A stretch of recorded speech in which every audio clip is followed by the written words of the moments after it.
2,000 years later.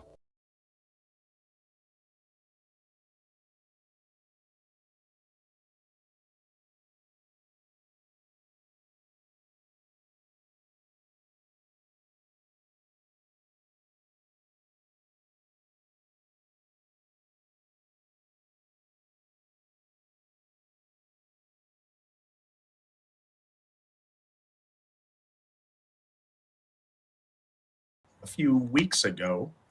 So we should be squared away and doing all right tonight. And we're squared away to take donations again. Weeks ago.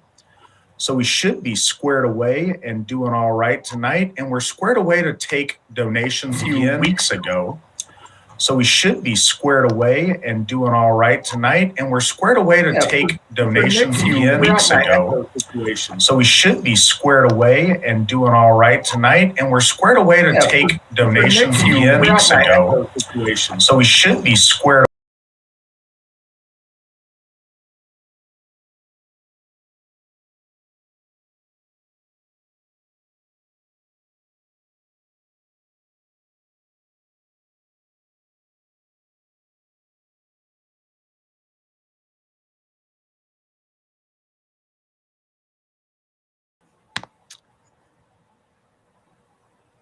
So I muted to kill my echo. Apparently it killed all of my stuff. Anyways, let's see if we can go from here and get things rolling this evening. So welcome everybody. I was going to say that we thought we were going to have a tech problem free broadcast, but that's not the case. But hopefully it will be smooth sailing from here on out. We also have the ability to take those cool fancy bell and whistle donations that we used to take with the horn and the swords and the beers and the coffee and the whatever else. So if you guys want to do that, it should be in the program description on how to go do those things. And we really appreciate them. They do make a big difference. We are being broadcast live on YouTube, on Twitch, on Entropy, Odyssey, Rumble, and Twitter. I don't think I left anything. Oh, VK as well. So tonight, Witan Callahan has joined us to finish her amazing series on Beowulf, which we've gotten amazing responses on. It's been fantastic, and we're looking to do more shows like this because I think people are really enjoying them. I know that I am. So we are starting a new month, which is got a couple of updates for you guys. Nick, I'm trying to work with our current little delay on here, and it is a few seconds. Could you go ahead and put up the graphics for the Njordshof thermometer, please? So as some of you guys may know, and I want to go ahead and explain it to those that don't, our next big thing that we're trying to accomplish is to get a Hof for Lord Freyr. In order to do that, we have a couple of key things we need to hit first. We need to pay off Njordshof. So folks may wonder, why are we paying off Njordshof instead of getting Frey's Hof? Way it works is it is not an appealing donation to get people to ask people to pay off Njordshof with the idea of paying off Njordshof, because we already have it. It exists, but it's got to get paid off nonetheless. And what I need folks to understand a little bit about our Hof efforts, because we have a system, and it's a system that's brought us 4 Hofs so far, and in relatively short order is going to bring us a 5th. And that system is that we got to pay off any debt for the previous Hof before we're financially ready to get that next Hof. So our effort, and I put this in the runestone every month, our effort to get Frey's Hof starts with finishing out paying off all the debt on Njordshof. We've got that. We've got a certain monthly income number we have to meet. And then from there, we're looking for property and building up any kind of initial down payment or finding a lender or whatever we're doing at that point. So it's kind of a three-plank thing. The first one is to pay off Nordhoff. You guys may not know, but Nordhoff was the most expensive of our Hoffs so far. It's beautiful on an amazing piece of property in the freedom-loving, American-centric state of Florida, which has become, living there has been kind of a premium in the last few years. So it meant that real estate's a little bit more than we're used to. That said, we had to take out 2 different loans from 2 different people in order to make it happen. Paid off the first one of those many months ago now because of your guys' generosity, and we appreciate that. So as of this date, we're underneath that final $100,000 mark. You'll see that we've already paid off $145,000, and we've got $99,000 to go. So we've made amazing progress. This is, on I think it was like a 10-year loan terms, and we're a year and 4 months in, and we've already, cut it in. I don't know. I could start mathing, but I think we're getting close to between 65 and 70% paid off, which is awesome. We got a little bit more to go. I know 99,000 is not a little bit, but it dropped below that 100,000 mark. We can get there. It is the home stretch on it, and I want to work really hard on that with you guys this year. We appreciate the generosity. If you would like to help with that, Nick has the donation link that goes directly to paying this off, and that's what's going to move us closer to getting the Hoff for Lord Frey. While we're running those things down, Nick, could you switch over and show folks the graphics for the Sigerheim thermometer as well, please? Cool. Thank you very much. We appreciate that. So Sigerheim is being funded entirely separate and on a different schedule than Njordshof and Freyshof and our Hoff efforts generally. So it's not going to affect the rate at which we pay those off in any way. It's running separate on the side, but so you guys are aware, we appreciate your donations on that as well. Through your generosity, we've already paid $41,000 of the $250,000 that property costs. We imagine this one's going to take us a little bit more because, again, it's being done in a separate way of funding. So we appreciate it. Just letting you guys know kind of where we sit. And I guess where we sit going into the new year. This will be the last real update on this before the top of the year. So that's kind of where we stand. And once again, thank you guys so much for your generosity. It's all kind of different fancy ways, and we got plans and we've got stuff, but it doesn't work without you guys being willing to support our gods, support our church, support our faith, and support these projects that we're trying to do. And we really appreciate it. So we've got all that good stuff going on, and I think that's what we have for the top of the program.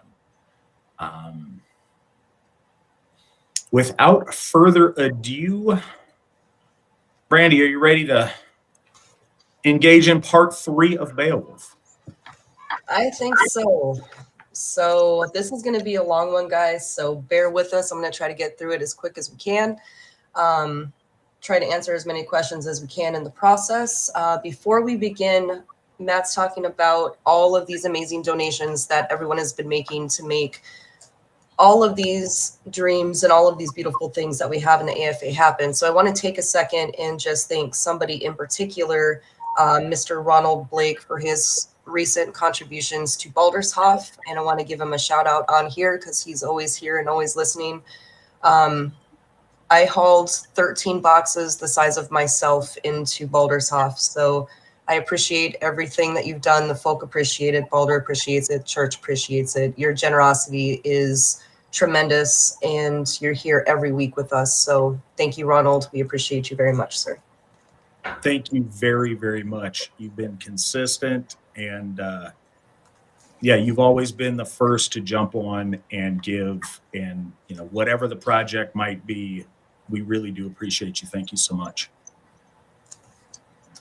And without further ado, I think we are going to start off with fit number 27, and we're going to continue until we're done. So everybody get your popcorn and your drinks and settle in with a cozy blanket on a cold night, because this might be a while.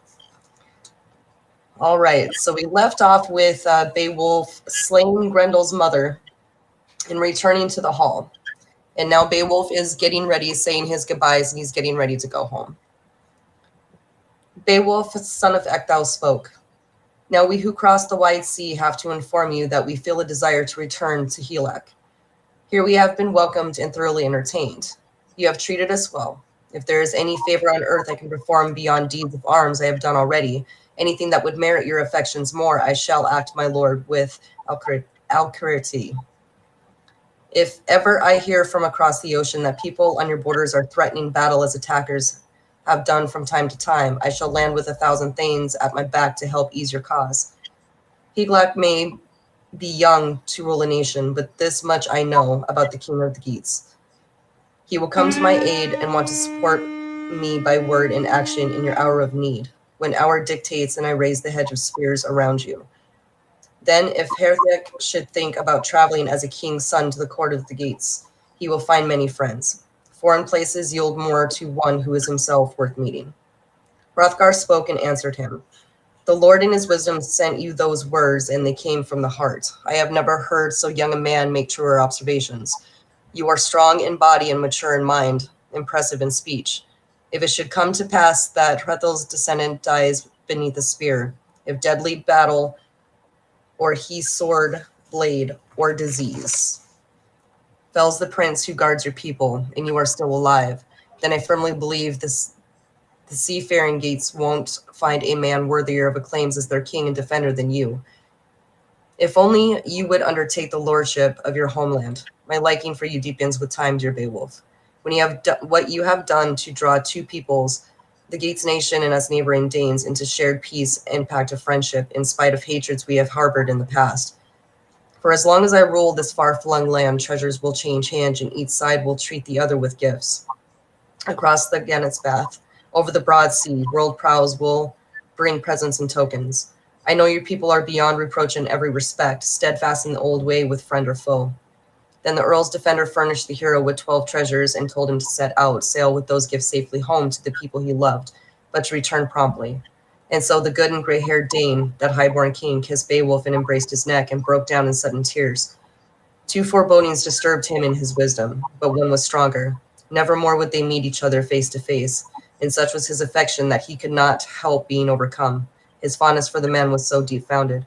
It warmed his heart and wound the heartstrings tight in his breast. The embrace ended, and Beowulf, glorious in his gold regalia, stepped the green earth, straining at anchor and reaching for the boarding. His boat awaited him. So they went on their journey, and Hrothgar's generosity was praised repeatedly. He was a peerless king until old age sapped his strength and did him mortal harm, as it has done so many.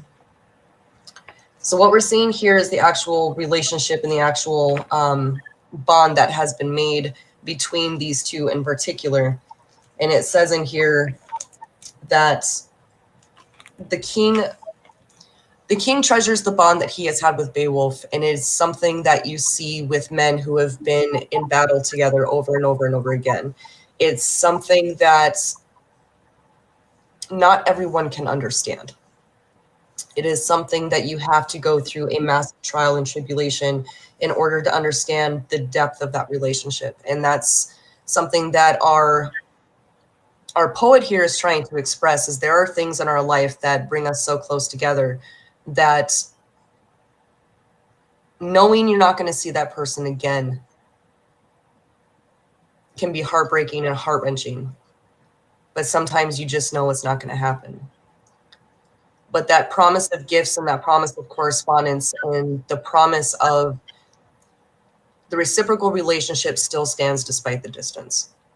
So that's one thing that I feel is pointed out in there. Sir, do you have anything to add on that? No, I think that's, that is what it is. I think it's I don't know. I think it's kind of a poignant passage in this poem, but I don't think there's anything, I don't know, confusing or that needs any extra explanation. Doing good. Awesome. So from here, Beowulf's going to go home, tell his story, and then our story is going to continue from there. So down to the waves, then dressed to the web of their chainmail and war shirts, the young men marched in high spirits. The Coast Guard spied them, Thane setting forth the same as before. His salute this time from the top of the cliff was far from unmannerly. He galloped to meet them as they took ship in the shining gear. He said how welcome they would be in Gateland, and the broad bull was beached on the sand to be cargoed in treasure, horse and war gear, the curved prow motioned. The mast stood high above Thraka's riches in the loaded hold.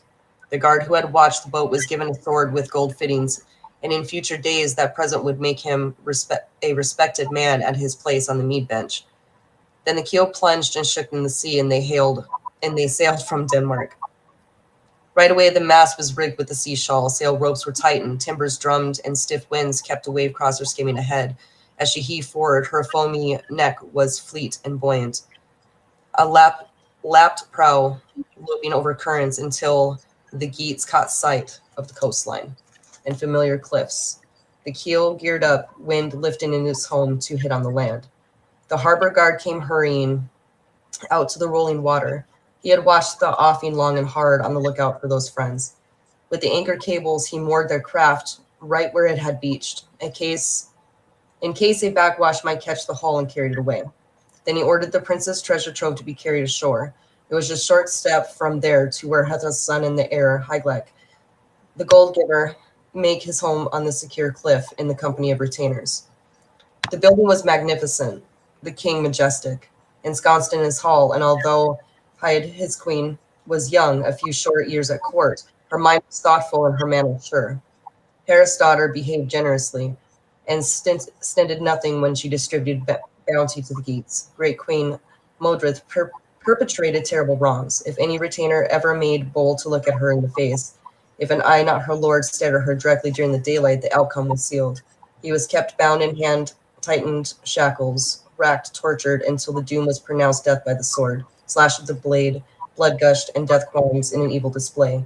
Even a queen outstanding in beauty must not overstep like that. A queen should weave peace, not punish the innocent with the loss of life over imagined insults. But Hamilton's kinsman put a halt to her ways, and the drinkers round the table had another tale. She was less of a bane to the people's lives, less cruel-minded after she was married to the brave Otha, a bride arrayed in her gold finery given away by the carrying father, ferried to her young prince over dim seas. In days to come, she would grace the throne and grow famous for her good deeds and conduct of life.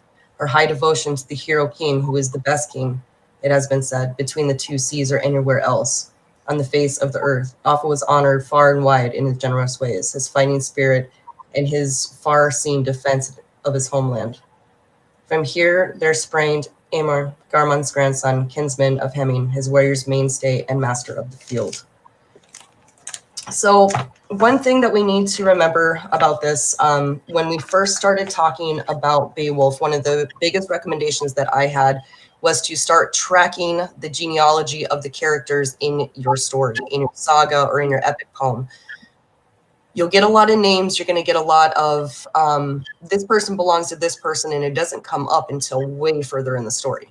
So from this point, we are going to be getting a lot of name drops. I'm not going to stop and concentrate on those right away, because there's going to be a point when we can kind of break that down and explain all of these stories and all of these little intermissions in the poem previously about things that have happened in the past and how it comes to play. So you're going to be hearing a lot of name dropping right now. We're going to kind of cover all that later. One of the things I do want to point out is the way that they distinguish between the good queen and the bad queen, a good woman and a bad woman. It is said in this poem, and it's hit home very, very hard, that no matter what a woman's age is, how long she's been at court, it is her character that is important.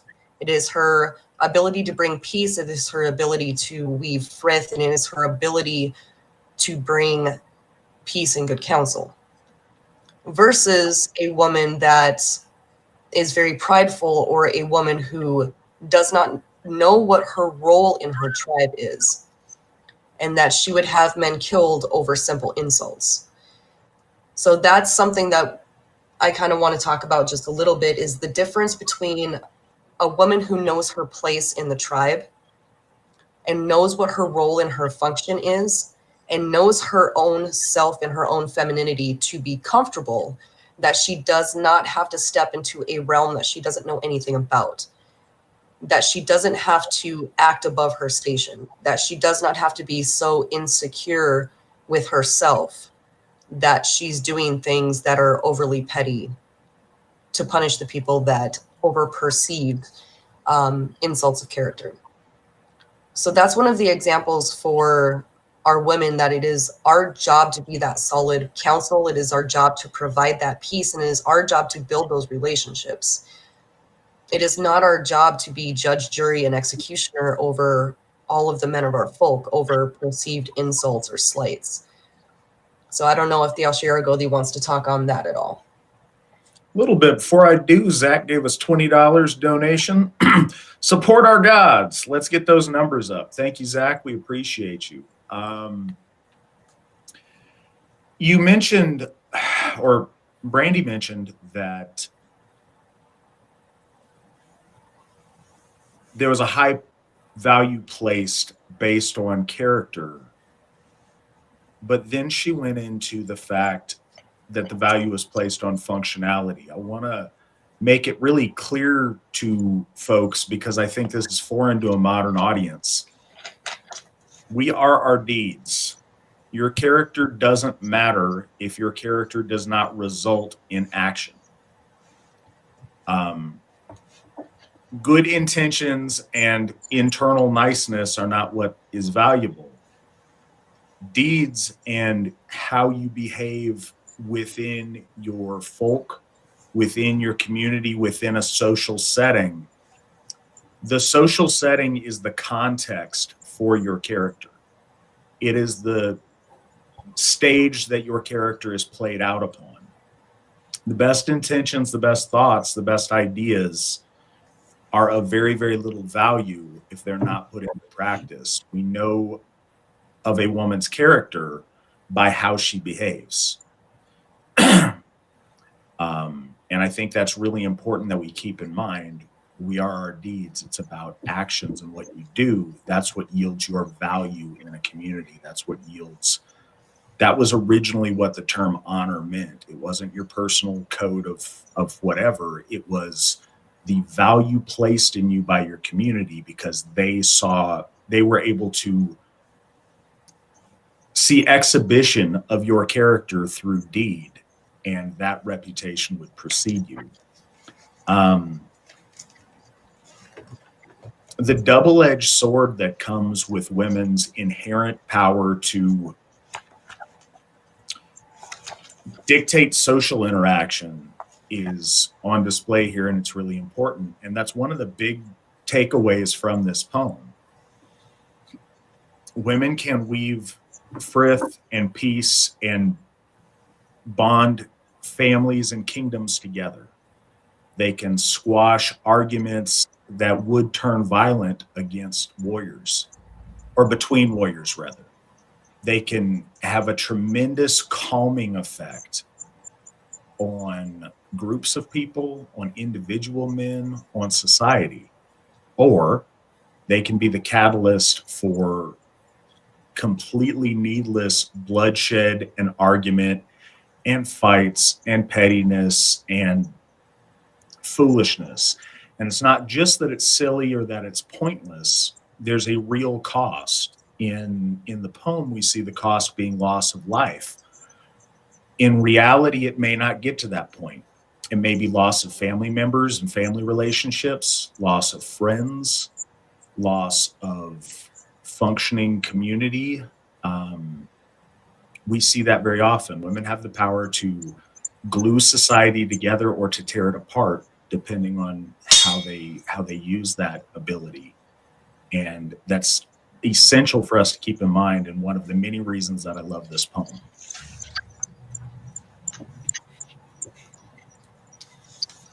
All right, moving on to 29. Heroic Beowulf and his band of men crossed the wide strand, striding along the sandy foreshore. The sun shone, the world's candle warmed them from the south as they hastened to where, as they had heard, the young king, Ungthao's killer and his people's protector, was dispensing rings inside his bawn. Beowulf's return was reported to Hygelac as soon as possible. News that the captain was now in the enclosure, his battle brother back from the fray, alive and well, walked into the hall. Room was quickly made on the king's orders, and the troops filed across the cleared floor.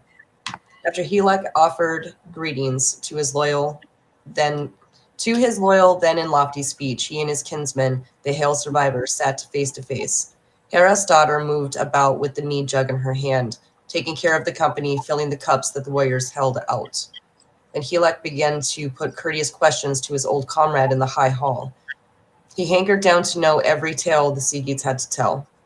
How did you fare on your foreign voyage, dear Beowulf, when you abruptly decided to sail across the salt water and fight at Herat?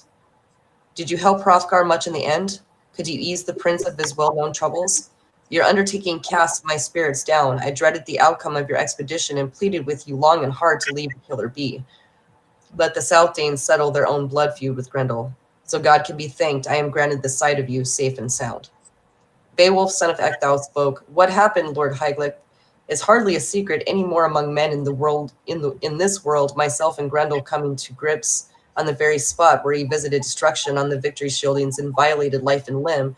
Losses I avenged, so no earthly offspring of Grendel's need ever boast of that bout before dawn.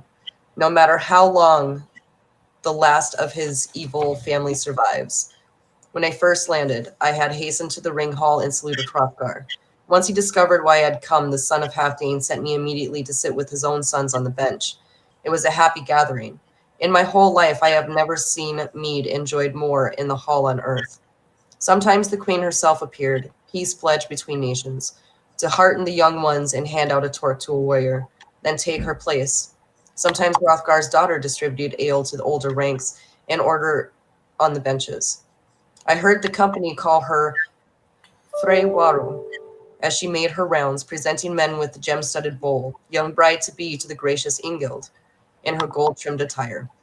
The friend of the Shieldings favors her betrothal. The guardian of the Kingsmen sees good in it and hopes this woman will heal old wounds and grievous feuds.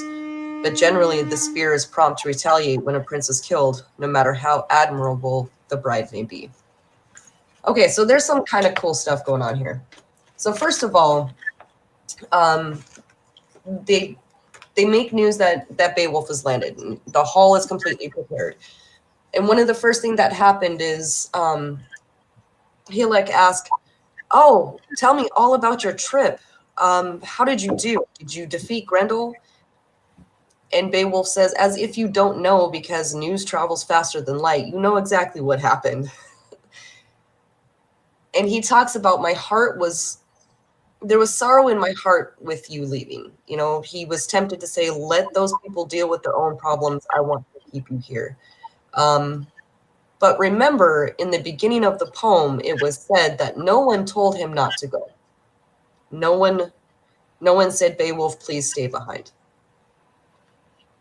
So even though Hygelac did not want him to go, he did not want him to face that battle, and he didn't know what would happen. Nobody was going to tell Beowulf no. But a couple interesting things happened here. He talks about Hrothgar's daughter. And do you guys remember that being talked about in the story? No, it was not. That is a scene that was not previously stated. So this is something that's being added in that happened. And this is going to go a little bit more into what's going to be coming up in one of these other lays. The narrator is telling us about Hrothgar's daughter, who we were not told made an appearance before. And it tells us a little bit about her betrothal. She's going to be marrying Ingild. She is going to be a peace bride. She is there to leave peace with this marriage between the families. She is there to heal old wounds. But Beowulf says in this, and we'll see it happen here shortly, that no matter how wonderful the bride is, once a prince is killed, that doesn't matter anymore. Those feuds are done. Those oaths are done, and the feud really begins. That is one thing to remember as women, is that no matter how good you are, no matter how good of a woman you are, no matter how hard you try, there are some things that you can't fix. Okay? That's the truth. It is our job to make sure it doesn't get to that level. Because no matter how strong you are as a Frith Weaver, there are things that are unforgivable. And you can't go back from that. All right, Alsherigo, anything to add on that? No, I think you covered it pretty clearly, but I would like to recognize a few things. Ryan O'Ryan, $10. Hail the AFA and New Hoffs. Pray that my wallet be returned to me, please.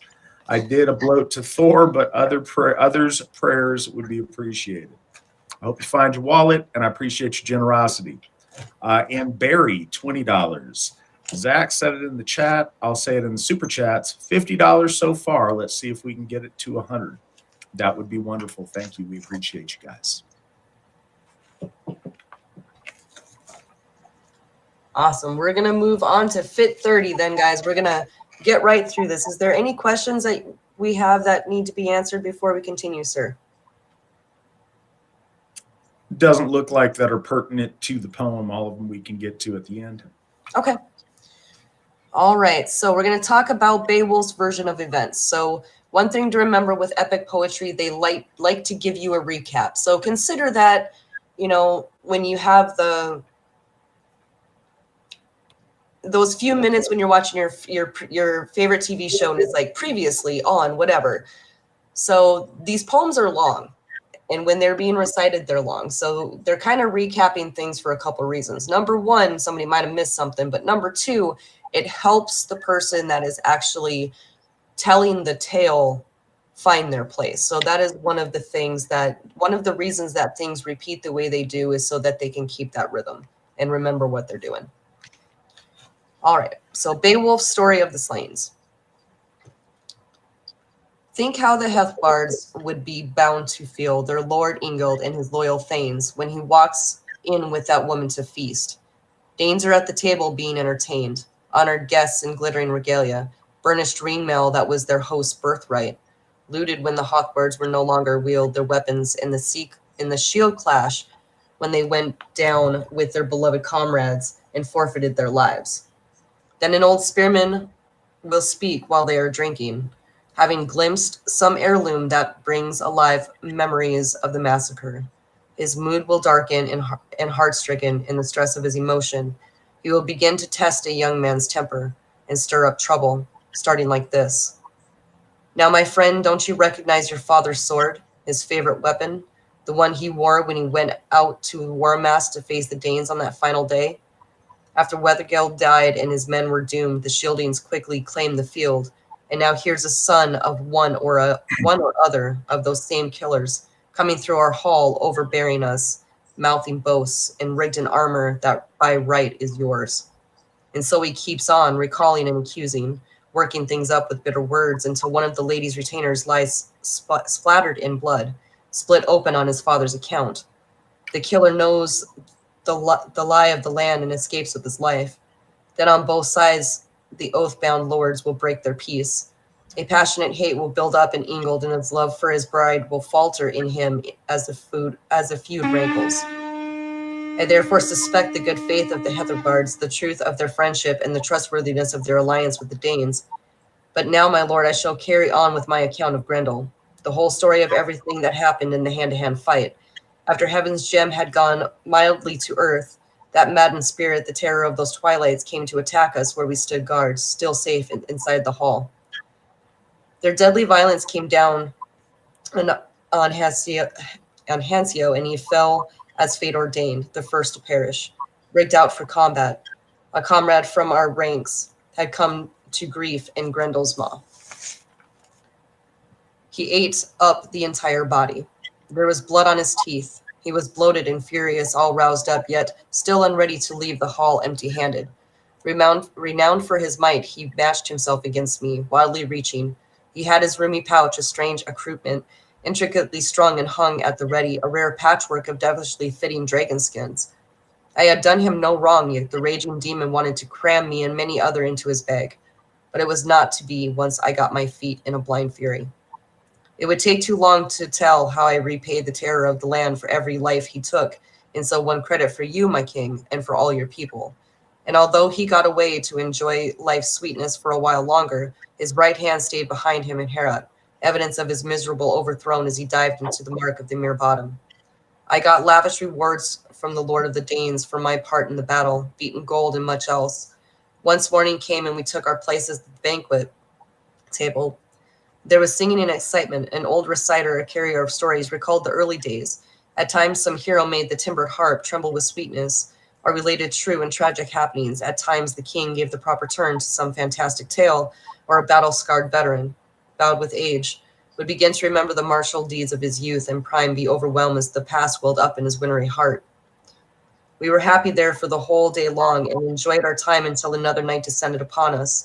Then suddenly the venomous mother had banished her son and wreaked destruction. Death had robbed her. Geats had slain Grendel, so his ghastly dam struck back with bare-faced defiance, laid man low. Thus life departed from the sage Ashir, an elder wise in council. But afterwards, on the morning following, the Danes could not burn the dead body, nor lay the remains of the man they loved on his funeral pyre. She had fled with the corpse and taken refuge beneath the torrents of the mountain.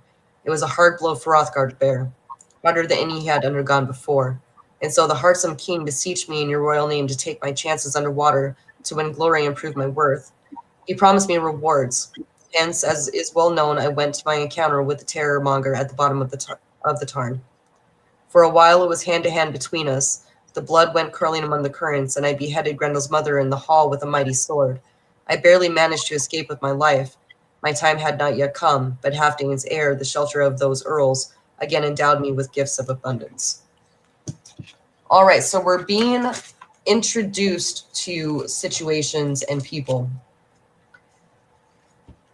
Those people that he's talking about the marriage that is supposed to be coming up. And one of the things that I want to talk about, because it is actually a theme of the poem, and I don't want to jump down too many rabbit holes on this one, but we need to talk about it.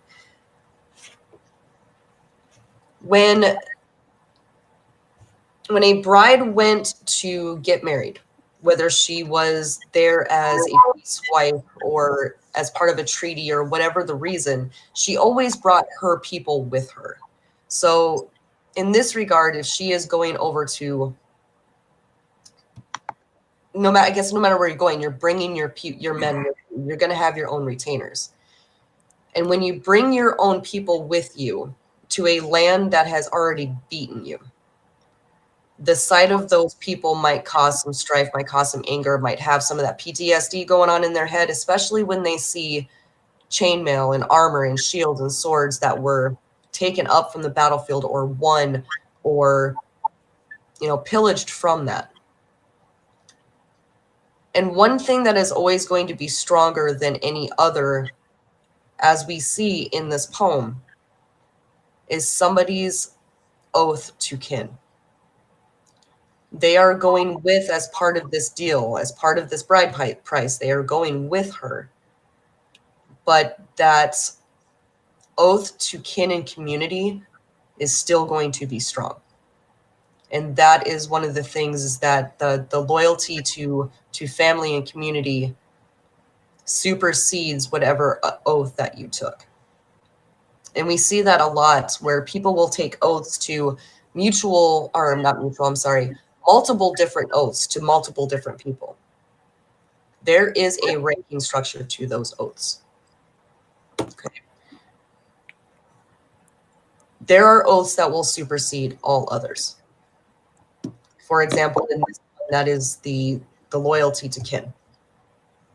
So I'm going to let the Alshirago talk on that if you would like, about oaths and the order of oaths and what supersedes what and how, if you would like. Sure. And first, I want to thank Sarah for a $20 donation. We appreciate you, Sarah.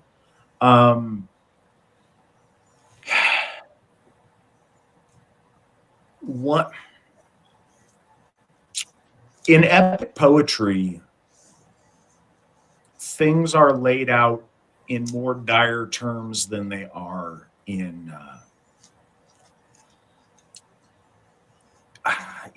straight history, because things are always written on a much grander scale. So they exhibit, extremes of circumstance.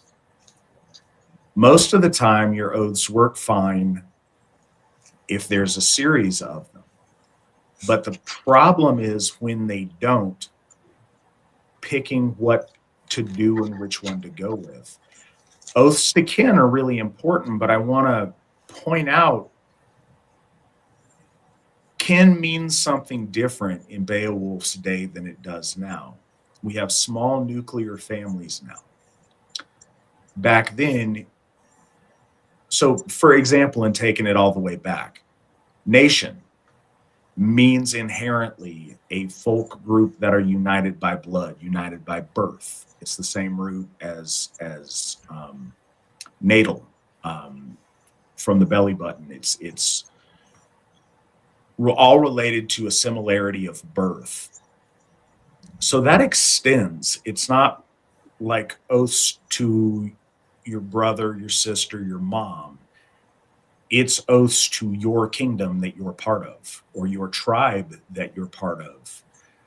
That when you go to a foreign land, you may have to take oaths to get places and to allow things to happen. But the oaths that you have to your people, to your folk, where you come from, are the most important of those. And if those come into conflict, your loyalty is to your people first and to foreign peoples second. And I think that's important because we see it at a lot of different times. Modern people have a hard time accurately conceptualizing, for example, the American Civil War. People will accuse the South of being traitors somehow, but America looked really different in 1861 than it does now. They weren't being traitors, they were being loyal to their state. And that was one of the biggest things that these people who were deeply honorable people had to contend with, because a lot of them, as graduates of West Point, as members of the United States military, had oaths, but they also had oaths to the state of Virginia and the state of Mississippi and the state of Florida. Those came into conflict, and their folk, their tribe, came into conflict with an external governing force, and that's when those very, very difficult and hard choices had to be made. So I think that's worth thinking about. And it's not as remote as everybody thinks. Again, you don't have to go to proto-Viking days. You can look 150 years ago. That's all I got. Thank you. All right. Next fit. We are going to talk about several different things in one fit. Thus the king acted with due custom. I was paid in recompense completely, given full measure and freedom to choose from Hrothgar's treasures by Hrothgar himself. These, King Hygelac, I am happy to present to you as gifts. It is still upon your grace that all favor depends. I have few kinsmen who are close, my king, except for your kind self. Then he ordered the boar frame standard to be brought, and the battle-topping helmet, the mail shirt gray as hoarfrost, and the precious war sword, and proceeded with the speech. When Hrothgar presented this war gear to me, he instructed me, my lord, to give you some account of why it signifies his special favor.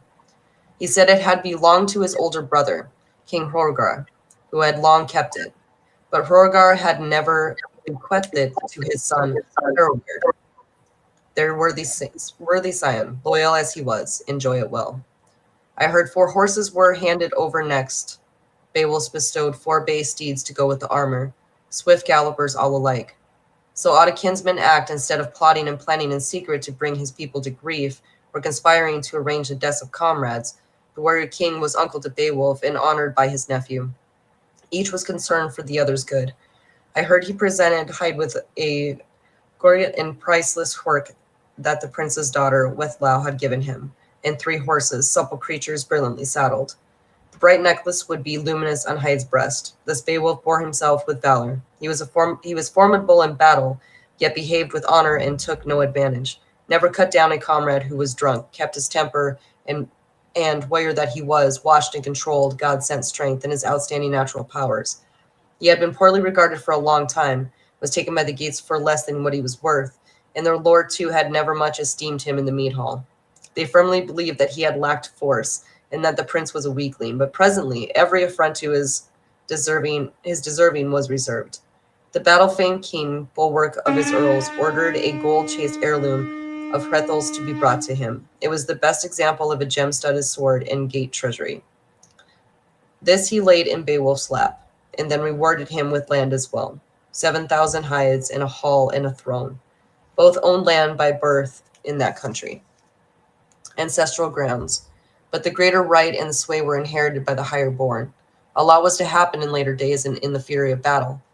Hygelac fell, and shelter of Herod's shield proved useless against the fierce aggression of the Scylfians' ruthless swordsmen, seasoned campaigners. They came against him and his conquering nation, with cruel force cut him down so that afterwards the wide kingdom reverted to Beowulf. He ruled it well for 50 winters, grew old and wise, and as warden of the land until one began to dominate the dark, a dragon on the prowl, from the steep vaults of a stone-roof barrow, where he guarded a hoard. There was a hidden passage, unknown to men, but someone managed to enter by it, and interfere with the heathen trove. He had handled and removed a gem-studded goblet, a game to nothing, though with a thief's wiles he had outwitted the sleeping dragon, and drove him into a rage, as people of that country would soon discover. Okay, so this is actually not that long of a fit, but there is a lot of stuff happening. In just a matter of 10 lines, we go from Beowulf just killed 2 monsters and came back home, gave all of his gifts over to the king is killed, and Beowulf is made king, and 50 years pass. In 10 lines that happens. So, interesting rabbit hole I'm going to jump down, but not for long. This particular fit in those lines of when Beowulf was basically ending that, Beowulf was coming back and the story was supposed to be ending. There is debate over whether or not this was actually meant to be 2 stories. Grendel and Grendel's mother and the dragon. That is actually a pretty hotly debated topic because of this. In this particular fit, if you look at several other translations, Hall included, there's going to be a lot of lines that are actually starred through, or it says omitted, or whatever it is, because they don't really know. With the modern technology we have and the way that they can look at things with different kind of lights and things like that, you can actually see where the ink has been shaved off and smeared off on the parchment itself, and what we have here has been written on top of it. And so the original theory was that this was supposed to be 2 separate poems, and that this little interlude that they're writing here is what is tying them together. So that's one of the little rabbit holes I like to go down, because you can see it in other manuscripts and stuff as well. Now that we have the technology to see what was underneath that ink, you can see what was underneath it if it hasn't been overly written over, but you can see that there was something there. So that's just an interesting rabbit hole. I want to hop down on that. When we talk about the battle that Hygelac dies in. So one thing you got to remember, again, the genealogy, and this is where this is all going to come in. If you've ever seen that meme with the guy standing at the whiteboard with all the pictures and the string around it and he looks crazy, I'm going to try not to look like that, okay? But I just want to run through really quick why these things are important and how we got to where we're at. So Hygelac himself is Beowulf's nephew. Beowulf is the nephew or the son of Hygelac's sister and Ecthel. Okay. Now, Hygelac's son, in theory, should have taken over, but there was a battle that took place and people invaded, and the people that were invaded were the Swedes. We hear about Halfdane's daughter in the very beginning, who is sent over to Sweden to be the bride of Onela. He was not actually the king at that time. The king at that time was Othere. And what happened was Onela kills Othere. And in theory, Othere's oldest son, Aemond, which we are going to be hearing about, should have been king. But instead, he takes refuge over with the Geats. That causes them problems, causes wars, people die. Next thing you know, Beowulf is now the king. Okay. And we're going to get more into that here as the story continues, but I just wanted to start with that. So this is kind of the succession of how Beowulf became king. Okay. How he got that. But interesting, those 10 lines, all these things happen. King dies, people die, Beowulf becomes king, 50 years pass, somebody steals a goblet from a pissed off dragon. So that's where we're at, all in that little bit. Anything that you want to add, sir?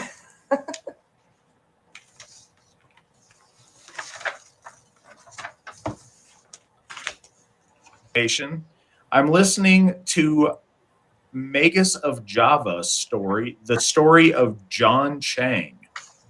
I know Yost Turner was strong in Vril. Does the AFA do occult practices to further goals? Yes, yes, sparingly and sometimes. If I went into detail on it, it would cease being very occult. But yes, on occasion. Yeah, that takes us up to that 100 people we're talking about doing. Thank you so much, guys. We appreciate it. And then Olivia, with a $10 donation, bought us 2 coffees. Hail Beowulf, hail victory. Hail victory indeed. No, Brandy, I think that section, you broke it down pretty good as far as, as clear as it's made to us. And yeah, it brings us up to where we're at. Are you going to talk about dragons generally in our lore outside, as an aside to this specific next portion? A little bit. Okay. Carry on. All right. The Fire Drake. That's where we're at right now. We're going to be introduced to our dragon. The intruder who broached the dragon's treasure and moved him to wrath had never meant to. It was desperation on the part of the slave, fleeing this heavy hand of some master, guilt-ridden and on the run. Going to the ground, but soon he began to shake with terror, in shock and wretch, panicked and ran away with the precious metalwork. There were many other heirlooms heaped inside this earth house, because long ago, with deliberate care, somebody now forgotten had buried the riches of the high-born race in this ancient cache. Death had come and taken them all in times gone by, and the only one left to tell their tale, the last of their line, could look forward to nothing but the same fate for himself. He foresaw that his joy in the treasure would be brief, a newly constructed barrow standing waiting on the wide headland close to the waves, its entry secured into the keeper of the hoard had carried all of the goods and golden ware worth preserving. His words were few. Now earth hold what earls once held, and heroes can no more. It was mine from you first by honorable men. My own people have been ruined in war, one by one, and went down to death. Looked their last on sweet life in the hall. I am left with nobody to bear a sword or burnished plated goblets, but a sheen on the cup.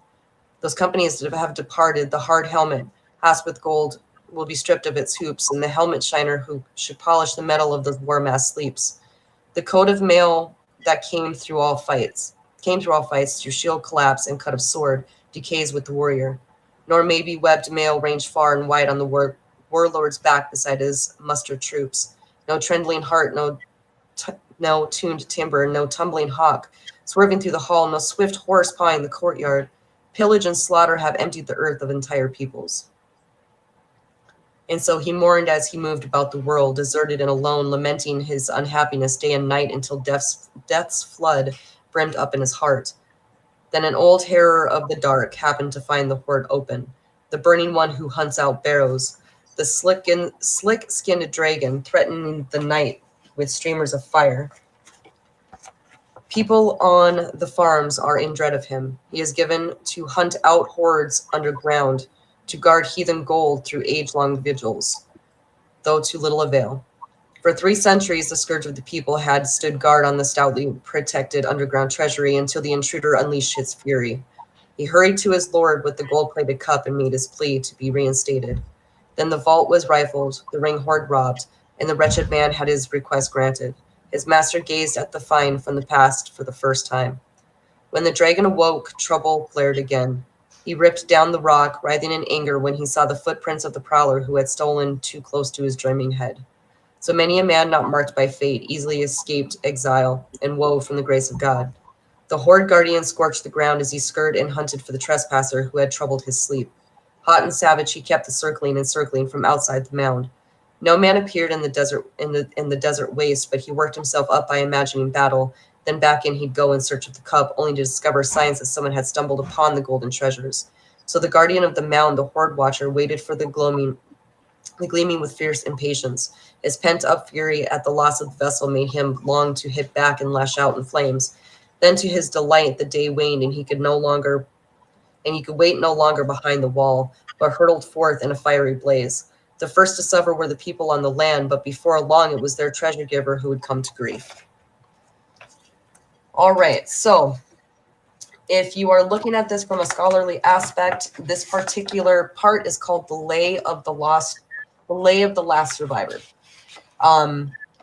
What they're talking about is basically a burial mound, and it says in here, we first got these treasures from you, but then they, basically returned to you because they're in this mound. One of the big things that's up to debate on here is what this dragon represents. And you'll have the debates on, does this dragon represent Satan and all of the greed that destroys people? I'm going to say no. I'm not no great educated scholar, but I do have an opinion. And my opinion is that dragons do what dragons do. It is an animal. I think the dragon itself showing up is something that we should pay attention to. But one of the things that dragons do is they find out and they search out these hordes, and then they sit and they nest. They're like a dog that finds a comfy blanket. It is their thing. It's just what dragons do. And there's a lot of critics out there that will talk about how this all needs to be a complete and total biblical reference to how the dragon itself is Satan, and how this represents all of the sins that men do. I don't think so. I think dragons in our lore and in our poetry and in our culture, again, I'm going to ask the Ashiragothi for his opinion. However, dragons do what dragons do. Consequences of poking the bear are consequences of poking the bear.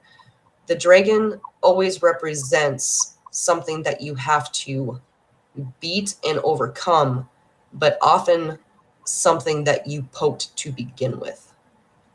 So I'm going to leave it at that and let the Ashiragothi talk about dragons really quick before I talk about that cup and the man who stole it. Yeah, dragons don't equal Satan. That's silly, and dragons predate references to Satan. But dragons do represent greed. Dragons are motivated by greed. They are greed. Greed is what they do. Just like, and some of that has to do with their nature of being dragons. But you also have the idea and the concept of not dragons becoming super greedy, sitting on hordes, and becoming dragons over time. Dragons are a function of greed, and I think greed in stark contrast to the rune Fehu. So wealth is in and of itself a virtue to our ancestors.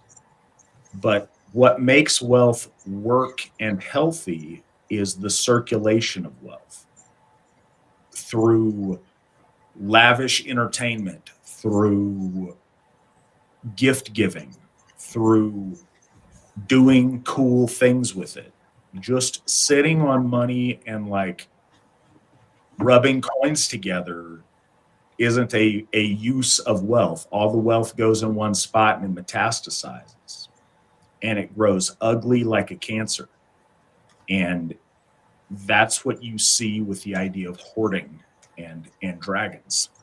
It separates the wealth from any social function that's useful, and it has to take, you know, a hero or special circumstance to liberate the wealth from just a greedy storing of it to get it back in circulation. Dragons also are synonymous with old, with age, with wealth of antiquity, with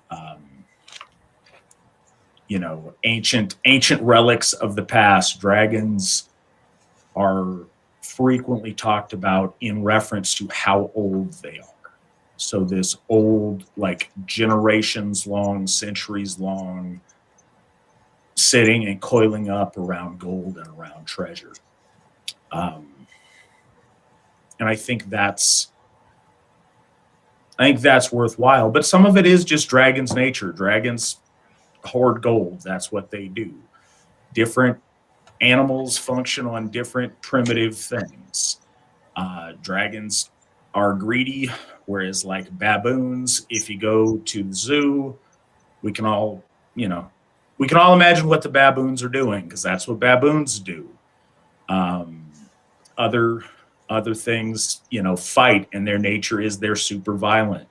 Dragons' nature is they're super greedy, and that's the hoarding of their wealth is their function and their focus, and becomes that over time. So talking about that cup in particular, because, you know, in the poem, it tells us it does him no good. And when he's talking about it does him no good, it does the dragon no good to be sitting on this mountain of gold, right? It does him no good. He can't eat it. It's not going to keep him warm. It does nothing. It's just there. It is just his. And he loses, the dragon absolutely comes undone over the theft of one piece of it. So I'm going to jump down a little bit of a rabbit hole on that, because I've seen this talked about in a few different ways with this one particular thing being stolen, and then the wrath coming because of it. Having so much and not dispensing that amongst your folk and amongst your family or amongst your heirs, and being able to say, you took this one thing from me, when you are willing to give nothing, is very cold and very inhuman. The fact that somebody, the best way to put that, one small thing, to give away one small thing, and being unable to do so, does not make you a good person. It makes you inhuman. You have to be able to support your community. So that is one of the things that I've always talked about with the people that I've studied Beowulf with, is having so much and making such a big deal in the wrath coming from one small item being removed from that hoard. One insignificant item that does the dragon no good. That's what separates us from the dragon. But the actual, that's really important to, we can't say it enough. Sure, the scholars out there, through their own Christian lens, are onto something. The dragon represents antisocial malignancy, and that's, people talk about there's not good and evil in Asatru. There is. We just look at it through a lens of order and chaos. The proper order of things is to circulate wealth through the gift cycle, through giving, through generosity, through sharing, through, lavish gifting. If you're a king and you're sitting on piles of wealth, you give that to your retainers, you throw parties, you do stuff for your kingdom. If you sit on it and you have the Uncle Scrooge money bin that you go swim in, that's not the same. When you take wealth that is sought after and virtuous, and all you do is sit and hoard it for centuries, and you begrudge the unpaid for, uncompensated parting of the slightest piece of your treasure hoard, it's also a illustration of pettiness, and you're willing to sacrifice everything and to bring all to ruin because there's one thing unaccounted for, one minor thing unavenged. I think that's something important to factor in with our ancestors. Whenever you read things, when you read things like Culture of the Teutons, which I am a huge fan of, they paint things far too black and white when it comes to the hyper reputation and dignity culture. The slightest offense, and we see this time and again played out in our lore, not as an instruction of how we ought to be, but as an example of how not to be. When everything is an existential crisis because the slightest somebody called you a name or looked at you funny, destruction and the fall of your people and your kingdom ensue, because you can never, life dishes you out too many things for you to avenge every slight, every strange look, every possible thing you could avenge. You have to be judicious in weighing the cost-benefit analysis of the things that you do. The dragon's not like, hey, you took one piece of my gold hoard, the whole world must burn because of it. It's important to look at that too. This is very much a juxtaposition between order and the society of men, and chaos, which is represented by the three different monsters of this poem in different ways.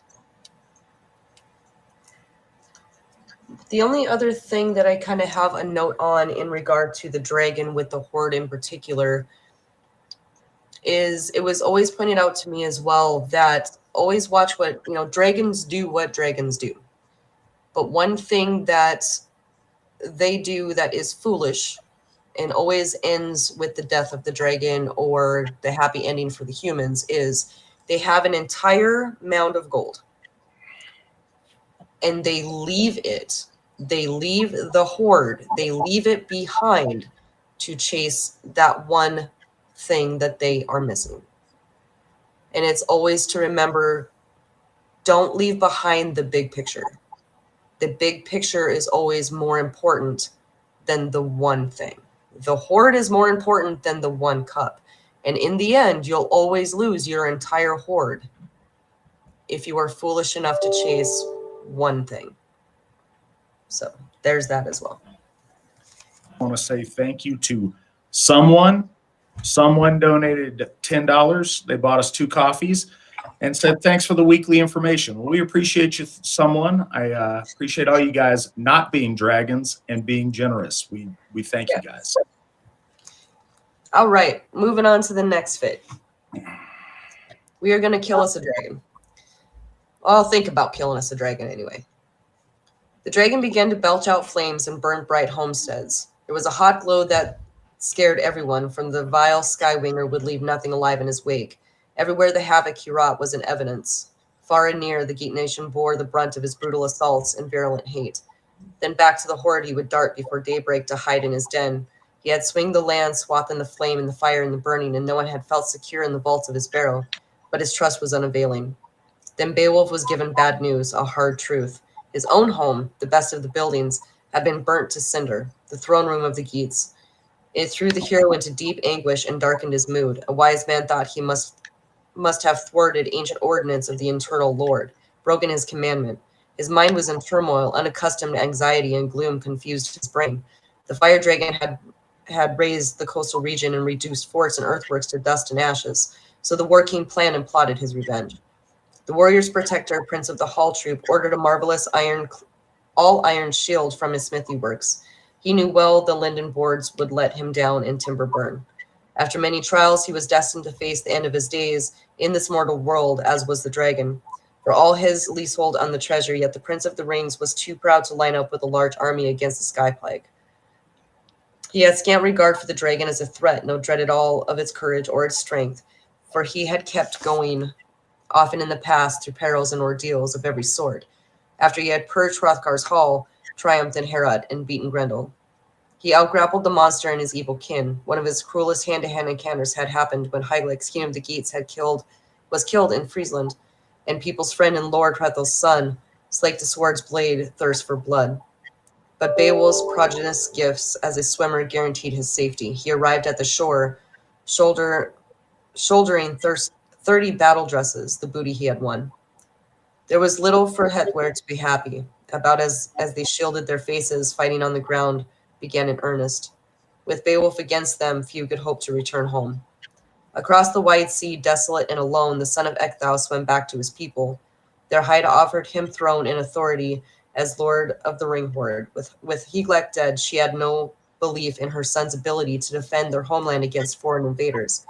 Yet there was no way the weakened nation could get Beowulf to give in and agree to be elevated over Hedred or his lord, or to undertake the office of kinship.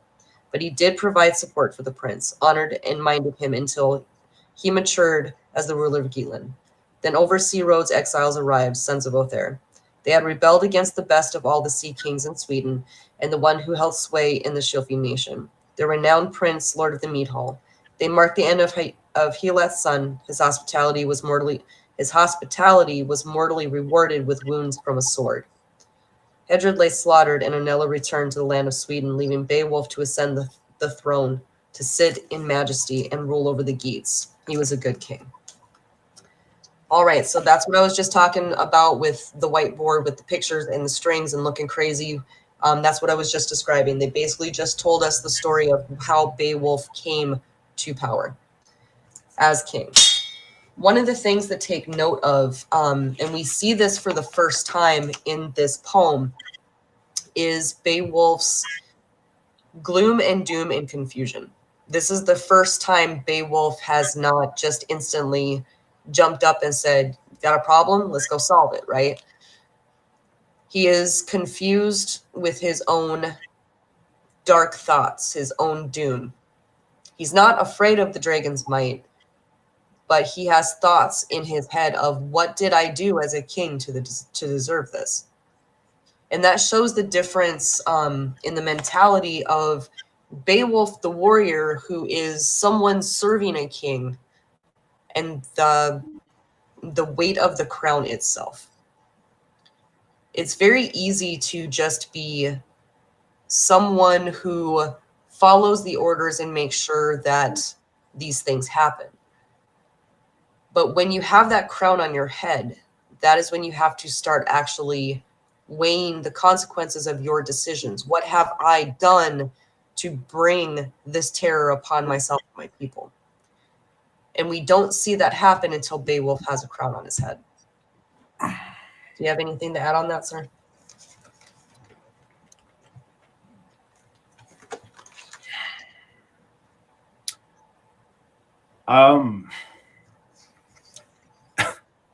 Could do a whole show on that. But yeah, the showing Beowulf at two different points in his life in this poem, I think, is really important. the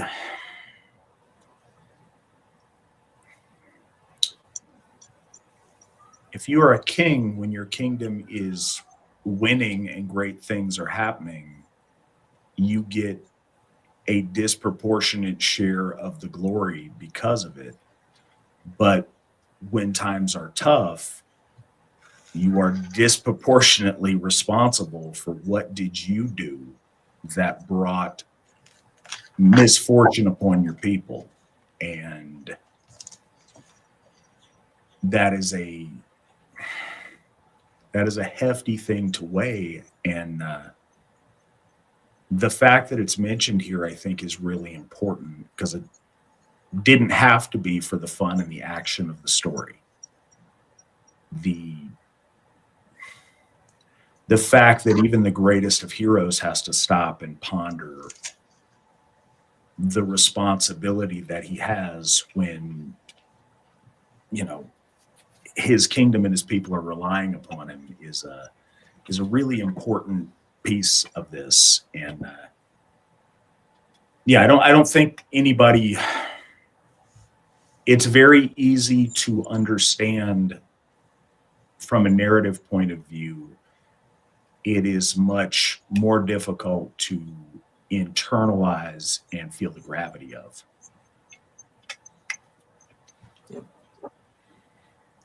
All right, so the next couple fits are going to be some information in background. So I'm actually going to combine fits 34 and 35, which is going to be a lot of reading, but I like to do together. Daniel Skinner donated $10 to us and said, "Hail the gods, the AFA, and the folk," and asked a question. And I think to monetize questions, so we're going to get to it right now. Do you feel like the dragons, as described in lore, are redeemable? Or is one lost when they turn dragon? What are your thoughts, Brandy, before I dig into that one? So I get yelled at sometimes for my thoughts on dragons, to be honest. A dragon is not redeemable. A dragon is not a human being. The only emotion that a dragon feels is wrath and anger. That's it. They remind me of a big dumb dog circling around their blanket, and they get mad when you take their blanket. I don't think that they're redeemable, in my opinion. I don't think that they have characteristics that can deem them noble, no matter which story that you read, because they are still a dragon. Dragons are going to do what dragons are going to do. It's in their nature. Just like Grendel going to do what Grendel going to do. It's in his nature. So, no, I don't personally believe that they are redeemable. So I'll pass that one back over to you. Yeah, there's dragons as a species of animal, and then there's the idea of people, for lack of a better term, becoming dragons over time in a mythic sense. Mm-hmm. The inhumanness of dragons that Brandy pointed out earlier, I think, is the key here. They're reptilian. They're so foreign to us, they're no longer even mammals. They're cold-blooded. They're something completely and totally foreign. And at that point, I hate to use a silly analogy, but I think it's apropos. It's like zombies. Once they get bit and they turn into a zombie and their whole existence is must eat people, they're done. Your friend's gone. All that remains is the zombie. And I think that's what happens once one becomes a dragon. That is what you do as dragon stuff. There's no coming back from it once it's taken root to that degree. I concur. Once you're a dragon, you are no longer in that category of humanity anymore. All right, so we're going to do fits 34 and 35. This is going to be a lot of information. I'm going to read to you real quick. In the days to come, he contrived to avenge the fall of his prince. He befriended Aegles when Aegles was friendless, aiding his cause with weapons and warriors over the wide sea, sending him men. The feud was settled on comfortless campaign when he killed Onela, and so the son of Ecthau had survived every extreme, excelling himself in daring and in danger until the day arrived when he had come face to face with the dragon. The Lord of the Geats took 11 comrades and went in a rage to Recontrire. But when he had discovered the cause of the affliction being visited upon the people, the precious cup had come to him from the hand of the finder, and the one who had started all this strife and was now added as a 13th to their number. They pressed, gained, and compelled this poor creature to be their guide. Against his will, he led them to the earth vault he alone knew, an underground barrow near the sea billows in heaving waves, heaped inside with exquisite metalwork. The one who stood guard was dangerous and watchful, warden of that trove buried under the earth. No easy bargain would be made in that place by any man. The veteran king sat down on the cliff top. He wished good luck to the Geats who had shared his hearth and his gold. He was sad at heart, unsettled yet ready, sensing his death. His fate hovered near, unknowable but certain. It would soon claim his coffered soul, part life from limb. Before long, the prince's spirit would spin free from his body. Beowulf, son of Ecthau, spoke. Many a skirmish I have survived when I was young. Many times of war. I remember them well. At 7, I was fostered out by my father, left in the charge of my people's lord. King Hretho kept me and took care of me, was open-handed, behaved like a kinsman. While I was his ward, he treated me no worse as the wean about the place than one of his own boys. Heribald and Hyathin, or my own Hyglec. For the eldest Heribald, an unexpected deathbed was laid out.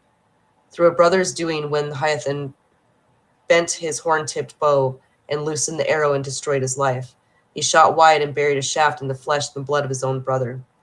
That the offense was beyond redress, a wrong footing of the heart's affections. For who could avenge the prince's life or pay his death price?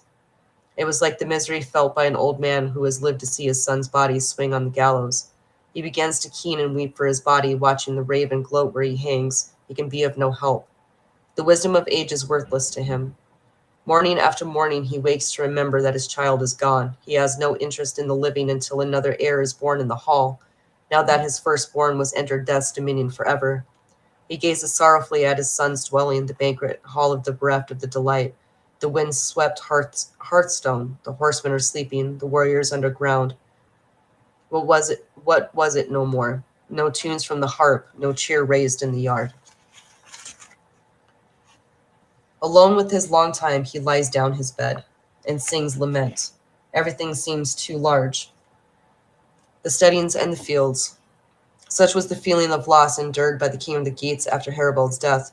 He was helplessly placed to set the rights wronged and committed, could not punish the killer in accordance with the law of the blood feud, although he felt no love for him.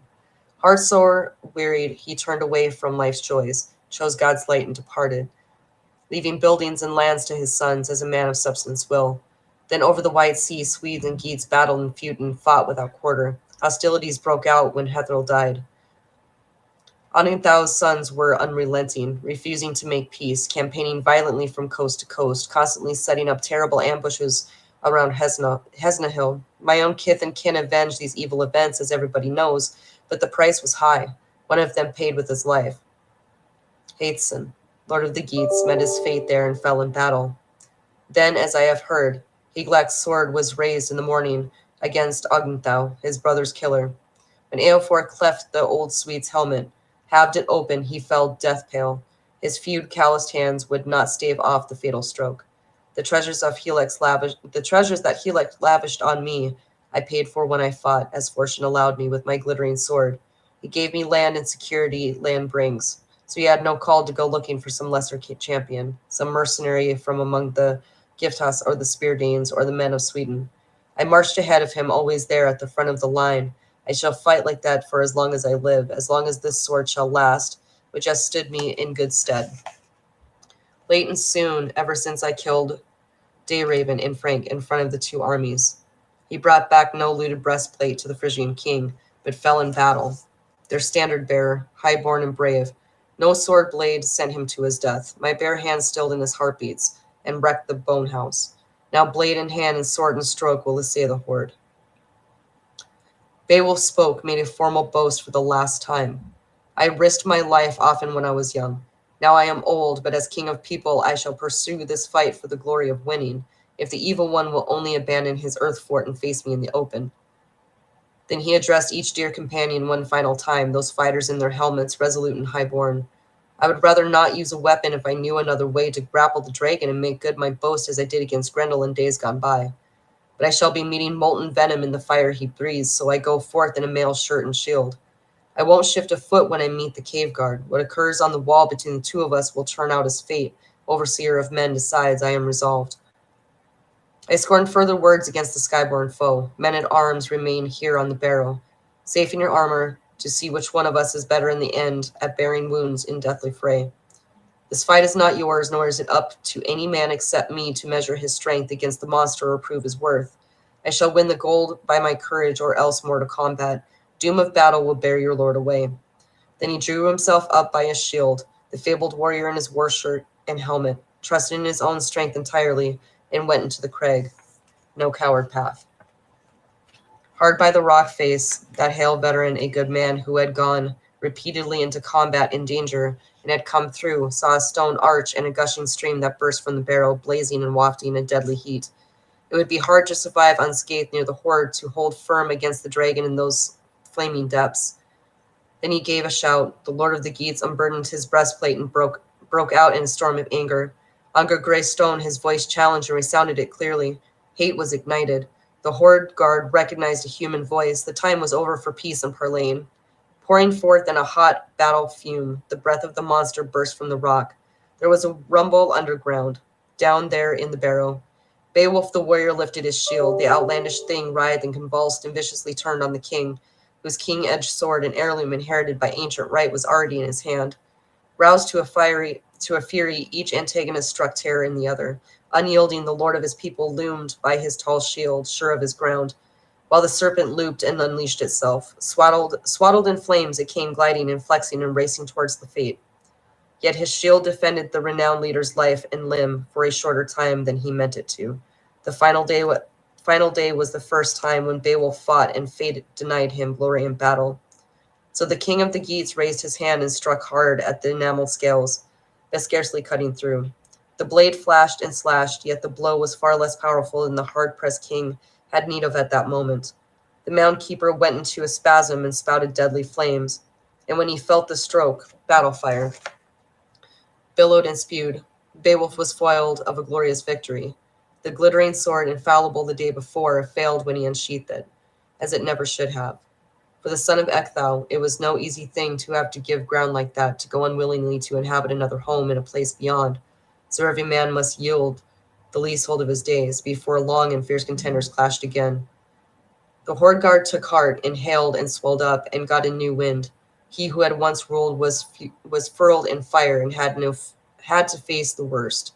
No help or backing was to be had then from his high-born comrades. That hand-picked troop broke ranks and ran for their lives to the safety of the wood. But within one heart sorrow welled, and a man of worth that claims kinship cannot be denied. All right, so we got a couple things here. First of all, we're fighting a dragon. That's cool. But there's a couple things that Beowulf does that build on what we just talked about previously. Beowulf handpicked his men, just like he handpicked them when he went to Grendel. And these men followed him to this battle, but we have two very different outcomes.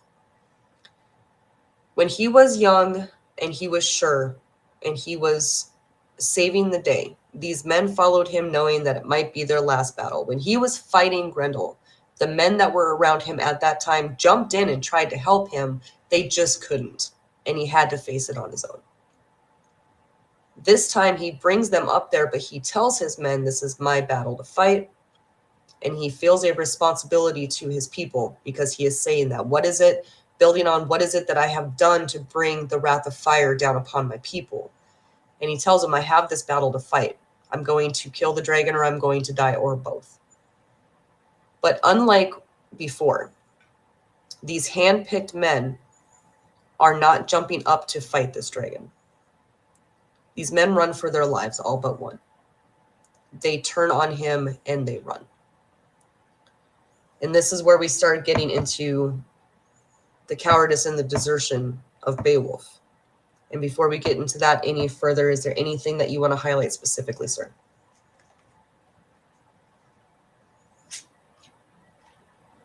Because I kind of don't want to break the narrative, because this is I was going to say my favorite, and it is, I suppose, but it's the most meaningful part that has always stuck with me about this poem. So I don't want to keep us from it too much. I do want to say, I'm looking at the chat over here. Brennicus, if you stay around till we're done with this story, I really do want to address your questions, because I think, hopefully it'll be meaningful to you, but I also think it'll be meaningful to other people who listen to the broadcast, and I'd really like to break that down.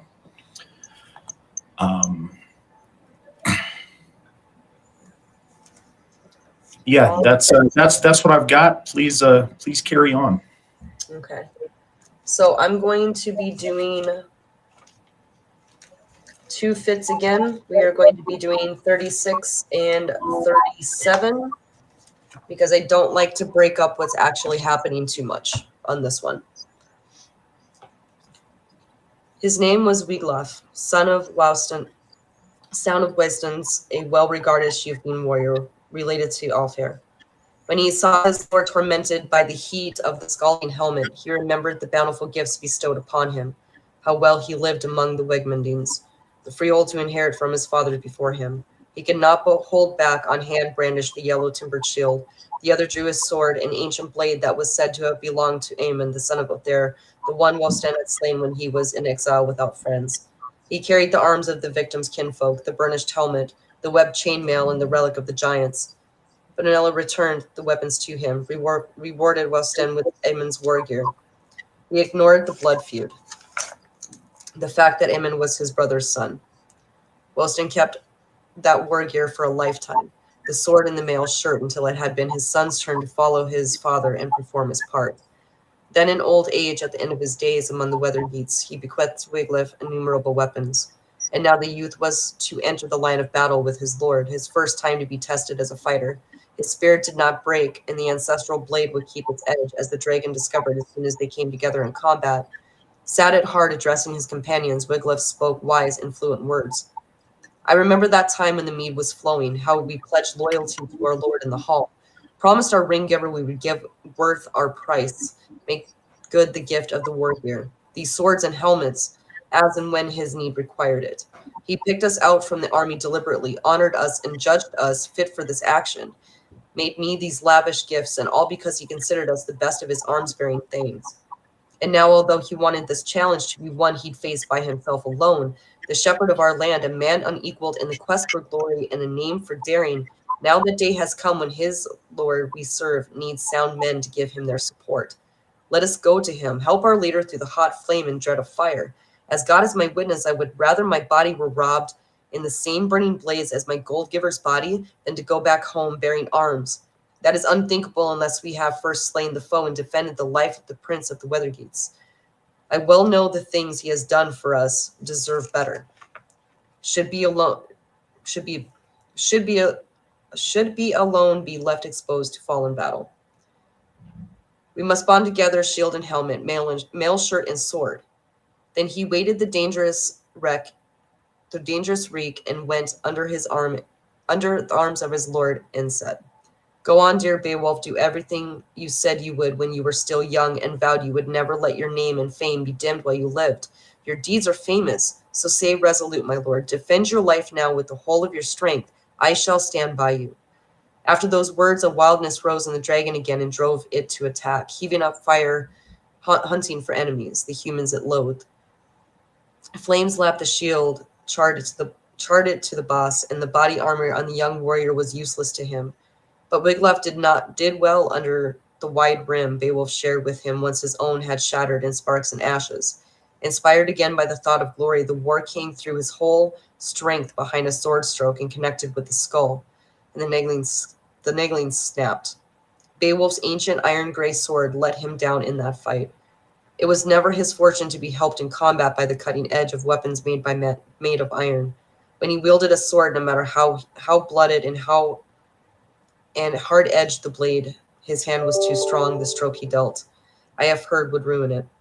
He could reap no advantage. Then the bane of that people, the fire-breathing dragon, was mad to attack for the third time. When a chance came, he caught the hero in a rush of flame and clamped sharp fangs into his neck. Beowulf's body ran wet with his lifeblood. It came welling out. Next thing they say, the noble son of Wouston saw the king in danger at his side and displayed his inborn bravery and strength. He left the head alone, but his fighting hand was burned when he came to his kinsman's aid. He lunged at the enemy lower down so that his decorated sword sank into the belly and the flames grew weaker. Once again, the king gathered his strength and drew a stabbing knife he carried in his belt, sharpened for battle. He stuck it deep into the dragon's flank. Beowulf dealt it a deadly wound. They had killed the enemy. Courage quelled his life. The pair of kinsmen, partners with nobility, had destroyed the foe. So every man should act, be at hand when needed. But now, for the king, this would be the last of his many labors and triumphs in the world. Then the wound dealt by the ground burner earlier began to scald and swell.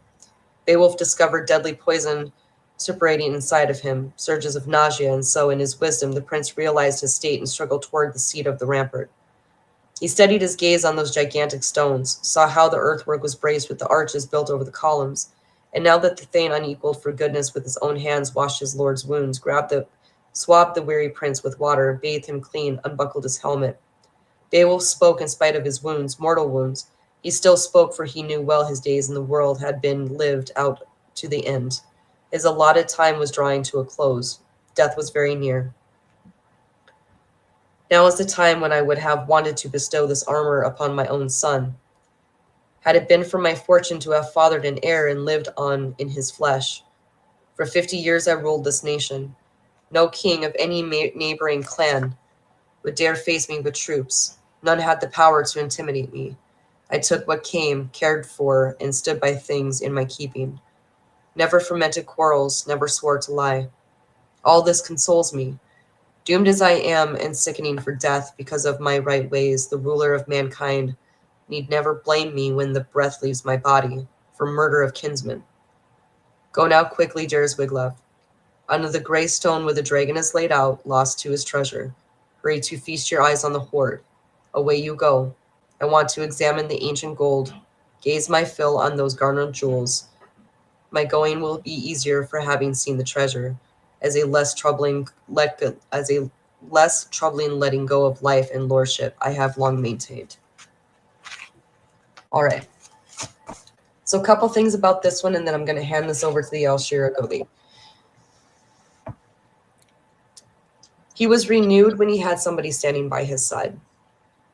Anybody who has ever been a leader of sorts has faltered. We have made mistakes. We have been saddened, and we have been at loss.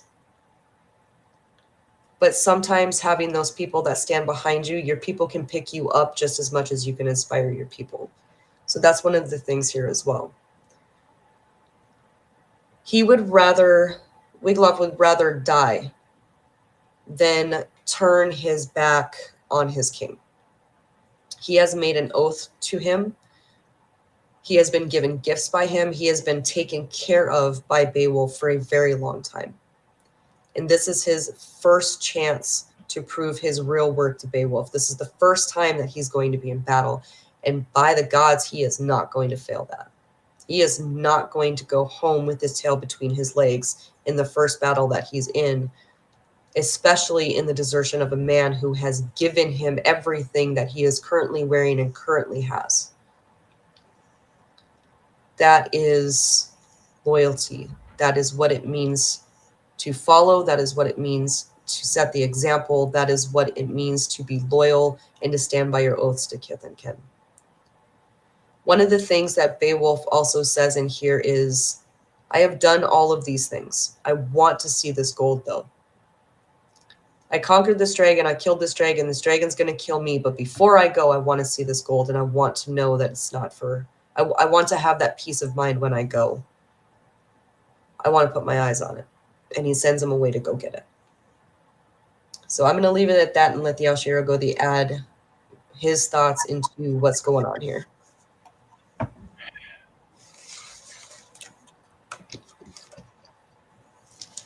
This, since the very first time I read Beowulf in 11th grade AP English literature class, probably, 97, 98 during that school year. This is the part that has been the most meaningful to me about Beowulf. And this is the part that I think is one of the most important things in our entire corpus of lore. It is very, very easy to take oaths and to talk about your bravery and talk about your loyalty and talk about how much you're going to have somebody's back when there's no trouble on the horizon and when you are being feasted and gifted and celebrated. But it's funny how all of those words and all of the noble chest thumping means nothing at the first sight of real danger and real peril.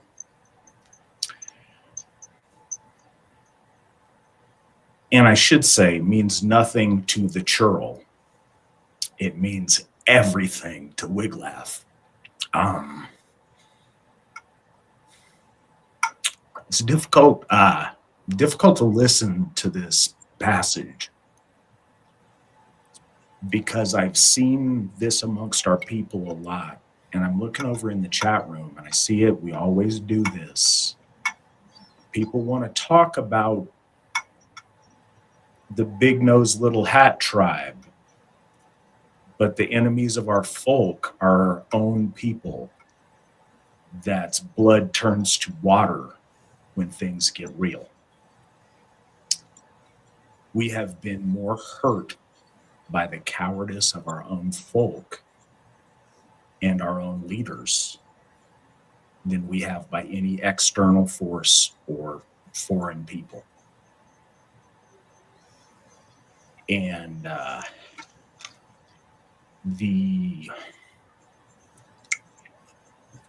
just the tragedy of these nobles, of Beowulf's thanes that turned their back and ran when they were needed the most,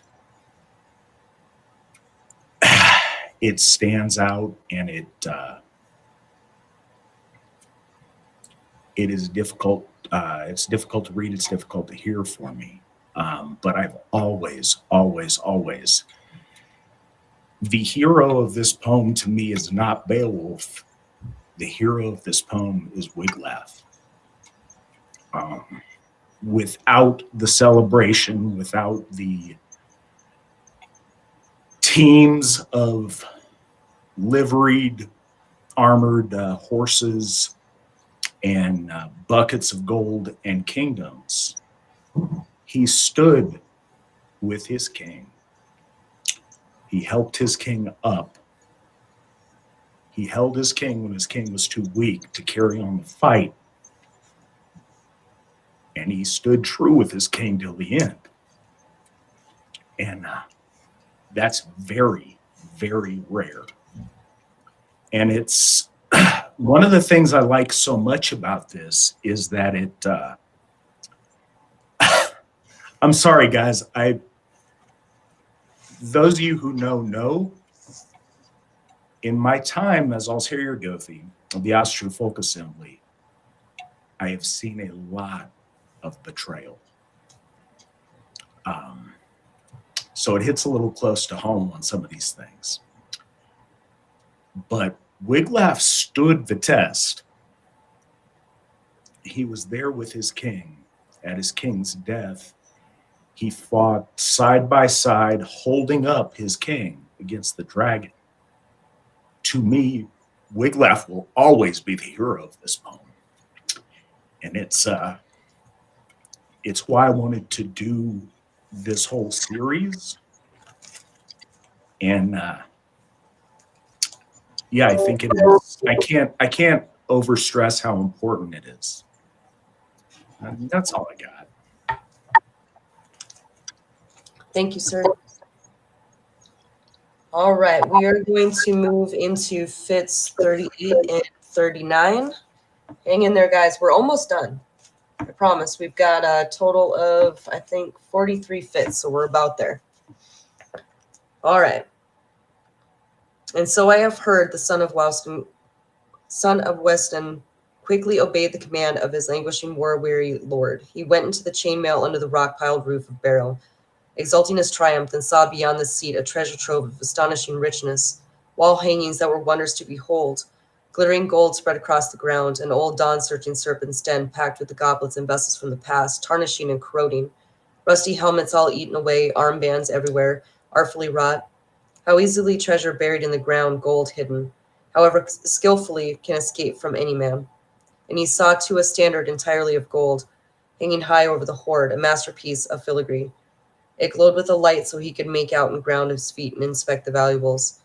Of the dragon there were no remaining sign. The sword had dispatched him.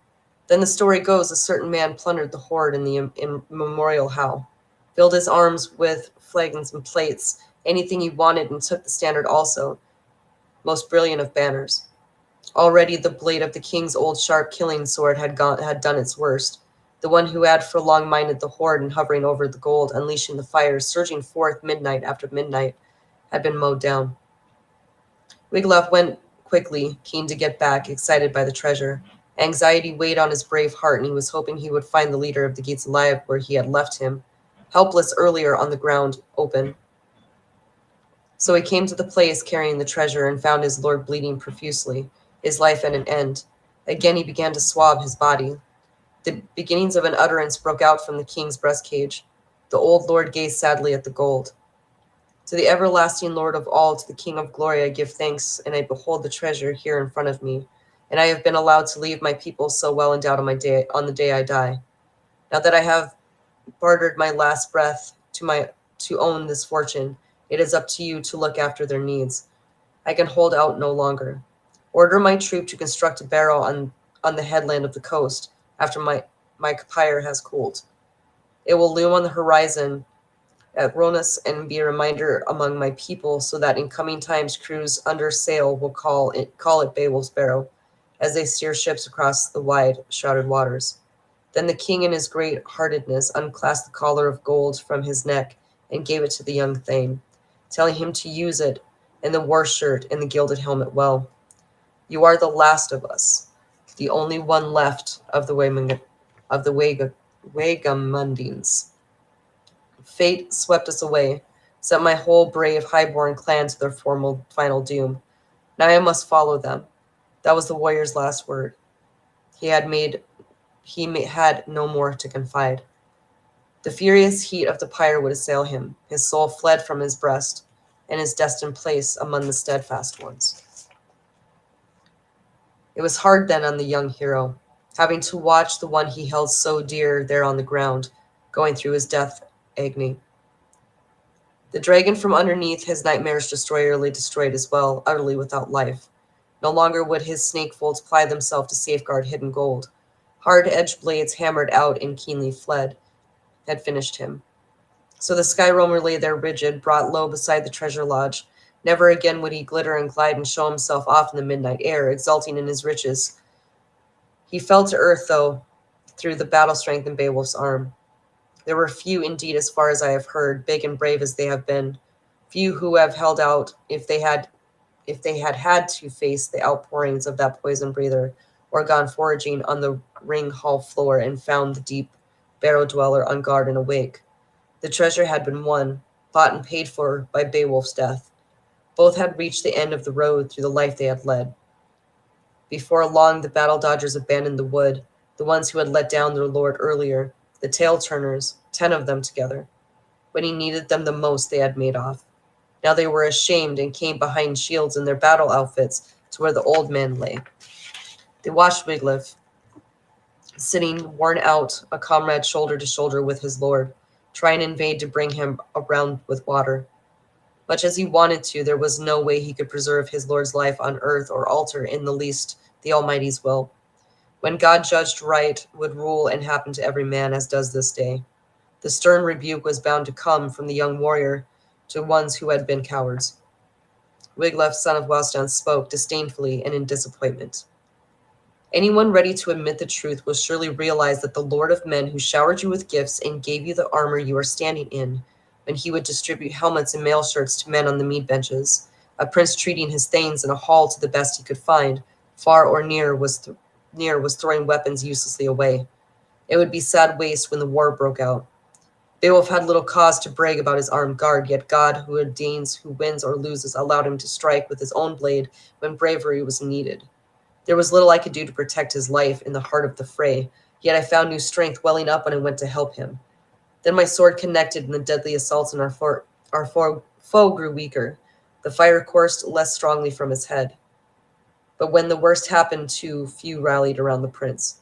So it is goodbye now to all of you, and love on your home ground. The open-handedness, the giving war swords, every one of you with freeholds of your own, our whole nation will be dispossessed. Our prince, far beyond, get tidings of how you turned and fled and disgraced yourself. A warrior will sooner die than live a life of shame. All right, so Beowulf has passed on through the Vale with his loyal thane at his side, who is... It's important to look at what he brought back for Beowulf. Beowulf said, go get me this gold, let me look at it. He brought him a banner.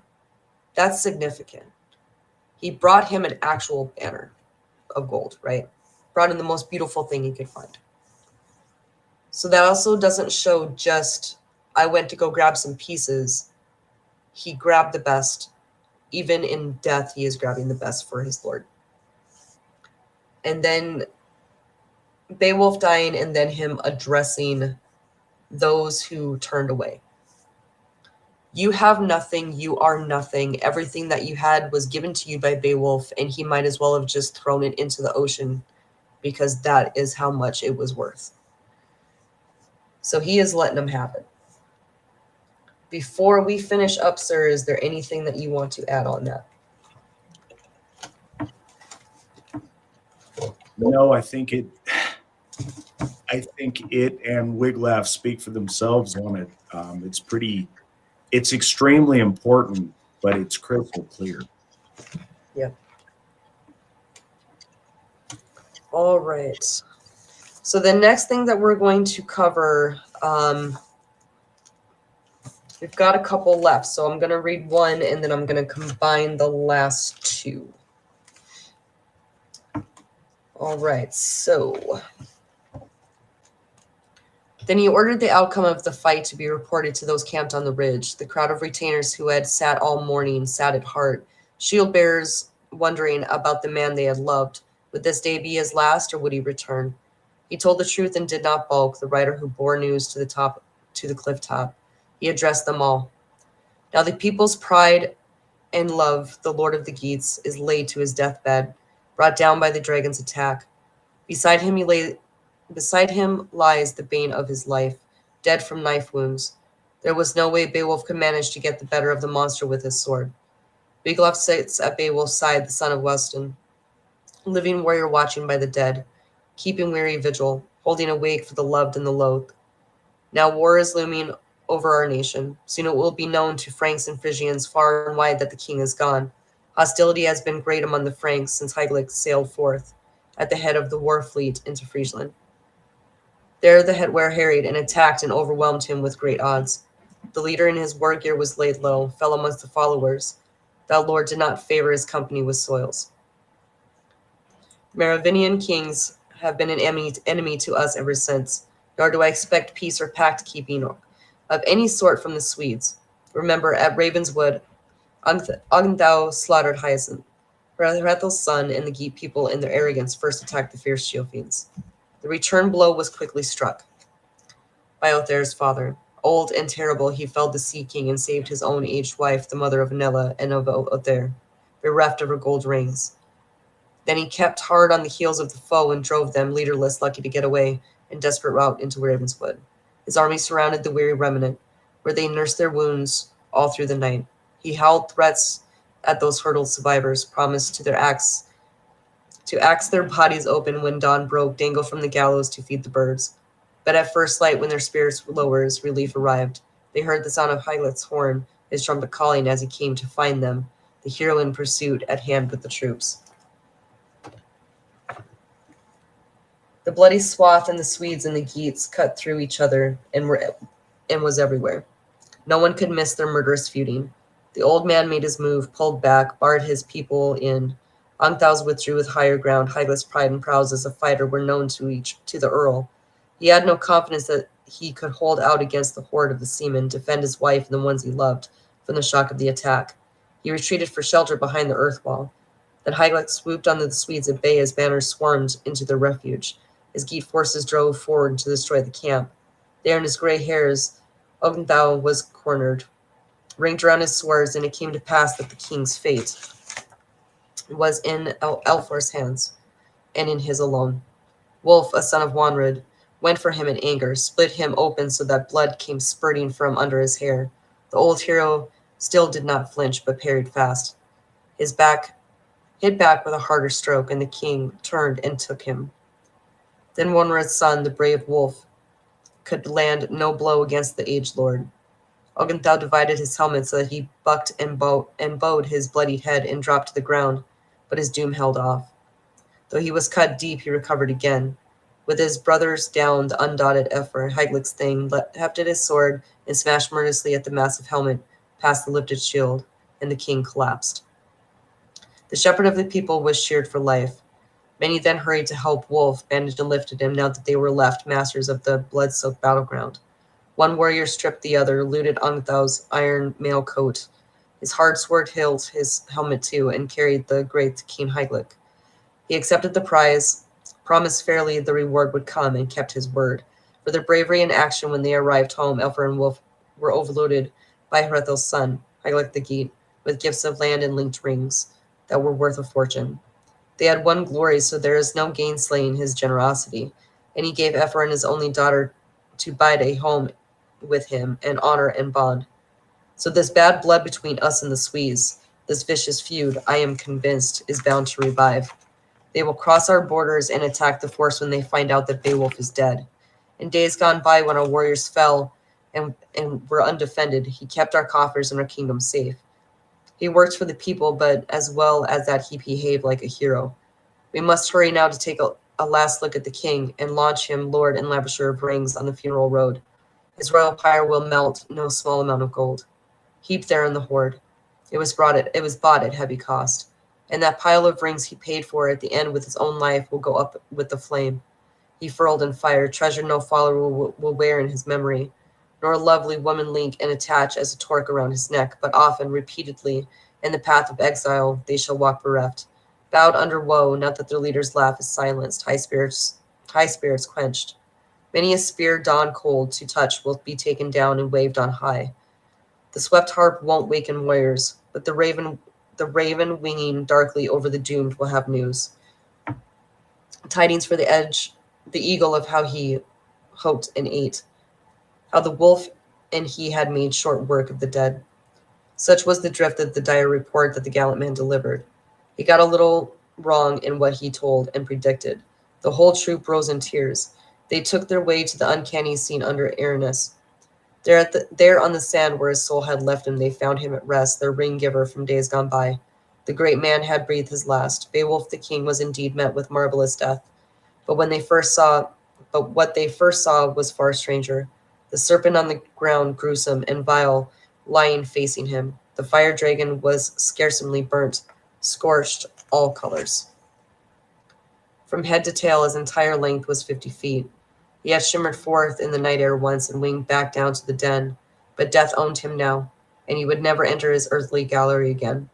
Beside him stood pitches and piled of dishes, silent flagons, precious swords, eaten through with rust, ranged as they had been while they waited their 1,000 winters underground. The huge cash gold inherited from the ancient race was well under a spell, which meant no one was ever permitted to center the ring hall unless God himself, mankind's keeper, true king of triumphs, allowed the same person pleasing him and his eyes worthy to open the hoard. All right, so what we're hearing here is be prepared because we no longer have alliances. Everything is going to topple down now that our great king is dead, because no matter what oaths were taken and no matter what promises were made and things of that nature, what really kept us safe was Beowulf. And now you're part of the reason why he's dead. So everybody hang on to your hats because it's about to get really rocky. Beowulf is the reason that they weren't invaded. Beowulf is the reason that the people in the lands and the coffers were kept safe. And they all just failed him. Anything to add on that, sir?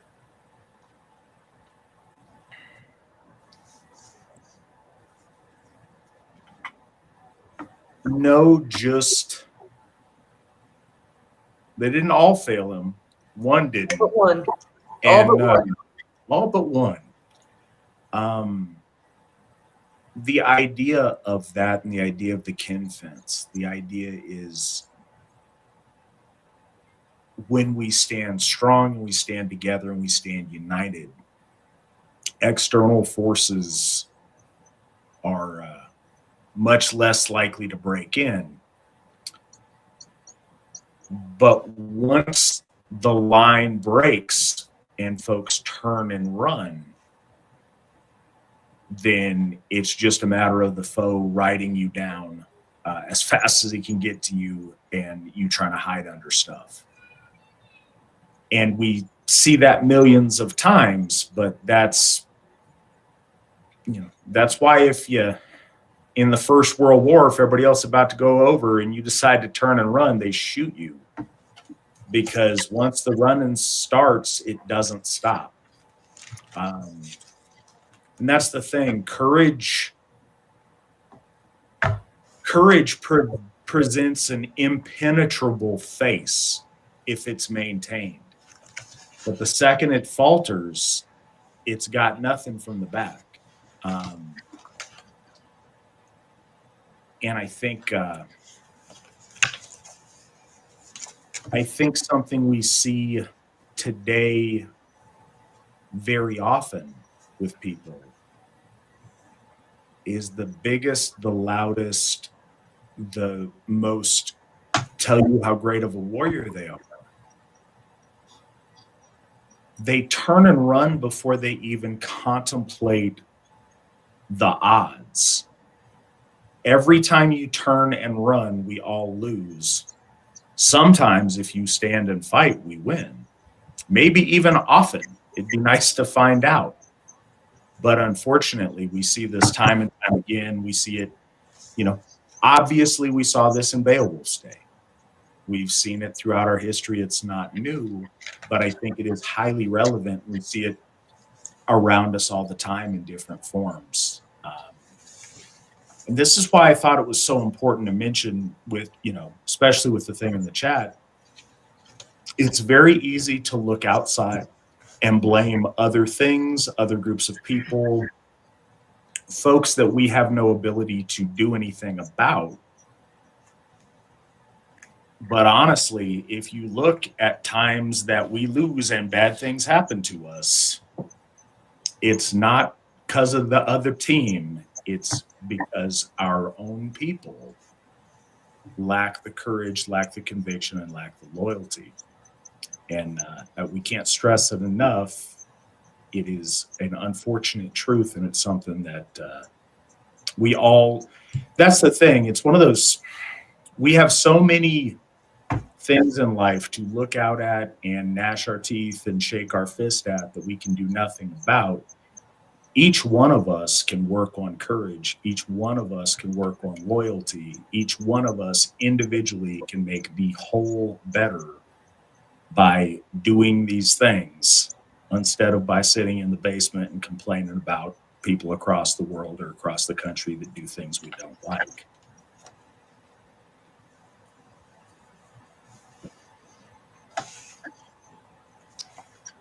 All right, so going on into the last two. We got two left, and then I'm sure we probably got a few questions we got lined up, don't we? Oh yeah, we've got a few. It's not a ton, but we've got several, and I think there's some good ones that we may want to spend a little bit of time on. Okay. All right, so the last two fits, and then we'll get to those questions. What came about brought to nothing the hopes of the one who had wrongly hidden riches under the rock face.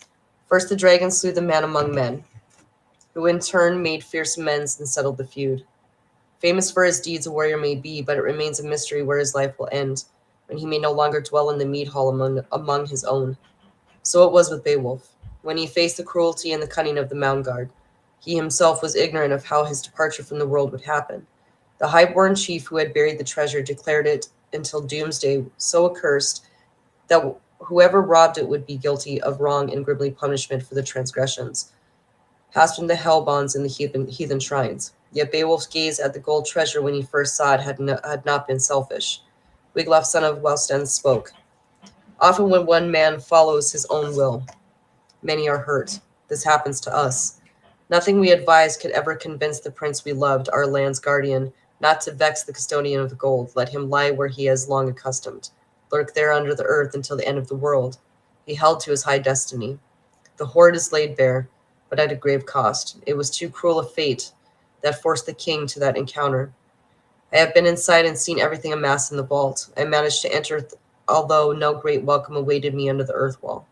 I quickly gathered up a huge pile of the priceless treasures handpicked from the hoard and carried them here where the king could see them. He was still himself, alive, aware, and in spite of his weakness, he had many requests. He wanted me to greet you and ordered the building of a barrow that would crown the site of his pyre, serve as his memorial in the commanding position, since of all men to have lived and thrived and lorded it on earth, his worth and due as a warrior were the greatest. Now let us again go quickly and feast our eyes on the amazing fortune heaped under the wall. I will show you the way and take you close to the coffers packed with rings and bars of gold. Let a bear be made and got ready quickly when we come out, and then let us bring the body of our Lord and the man we love to where he will lodge for a long time in the care of the Almighty. When Welsten's son Stalwart at the end had orders given to owners of dwellings, many people of importance in the land, to fetch wood from far and wide to the good man's pyre. Now shall flame consume our leader in battle. The blaze darkened round him who stood his ground in the steel hail. When the arrow storm shot from bowstrings, pelted the shield wall, then shaft hit home. Feather fledged its fine and barb in flight. Next the wise son of Welsten called him among the king's thanes, a group of 7. He selected the best and entered with them, the 8 of their number, under the god-cursed roof. One raised a light torch and led the way. No lots were cast for who should loot the hoard, for it was obvious to them that every bit of it lay unprotected within the vault, there for the taking. It was no trouble to hurry work and haul out the priceless store. They pitched the dragon over the cliff top, let tides flow and backwash take the treasure minder. Then coiled gold was loaded on a cart in great abundance, and the gray-haired leader, the prince, on his bier, borne to Hurranus. The Geat people built a pyre for Beowulf, stacked and decked it until it stood 4 square, hung with helmets, heavy war shields, and shining armor, just as he had ordered. Then his warriors laid him in the middle of it, mourning a lord far famed and beloved. On a height they kindled the hugest of all funeral pyres. Fumes of wood smoke billowed darkly up. The blaze roared and drowned out their weeping. Wind died down and flames wrought havoc in the hot bone house, burning it to the core. They were disconsolate and wailed aloud for their lords to cease. A Geat woman too sang out in grief, her hair bound up. She unburdened herself of her worst fears, a wild litany of nightmare and lament. Her nation invaded, enemies on the rampage, bodies in piles, slavery and abasement. Heaven swallowed the smoke. Then the Geat people began to construct a mound on the headland, high and imposing, a marker that sailors could see from far away. And in 10 days they had done the work. It was the hero's memorial, what remained from the fire they housed inside of it. Behind a wall as worthy of him as their workmanship could make it. And they buried torques in the barrow, and jewels in the trove of such things as trespassing men had once dared to drag from the hoard. They let the ground keep the ancestral treasure, gold under gravel, gone to earth, its useless men now as it ever was. Then 12 warriors rode around the tomb, chieftains' sons, champions in battle, all of them distraught, chanting in dirges, mourning loss as men and king. They extolled his heroic nature and exploits and gave thanks for his greatness, which was the proper thing. For a man should praise a prince he holds dear and cherish his memory. When the moment comes when he has to be convoyed from his bodily home. So the Gee people, his hearth companions, sorrowed for the Lord who had been laid low. They said that of all things upon the earth, he was the man most gracious and fair-minded, kindest to his people, and keenest to win fame. And that, my good folk, is the end of Beowulf. It's pretty self-explanatory. Got some examples of funeral pyres and grave goods, and the lamenting of women, beating of the breasts, and fear for invasion and suffering, and all of those things. Shows the importance of not just their leader, but not just their king, but the importance of the man behind the crown. Anything to add, sir?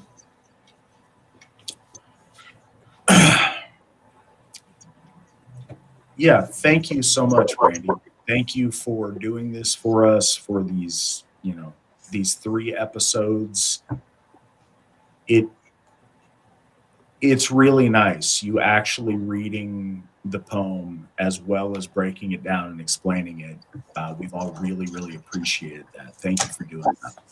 You're welcome. Nobody can say that they haven't read Beowulf now.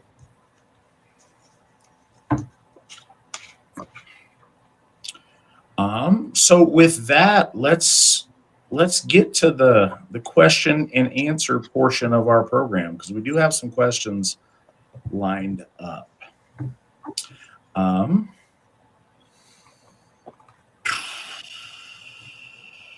First one, Matt and Brandy, how are you both doing tonight? And how excited are you for Yule?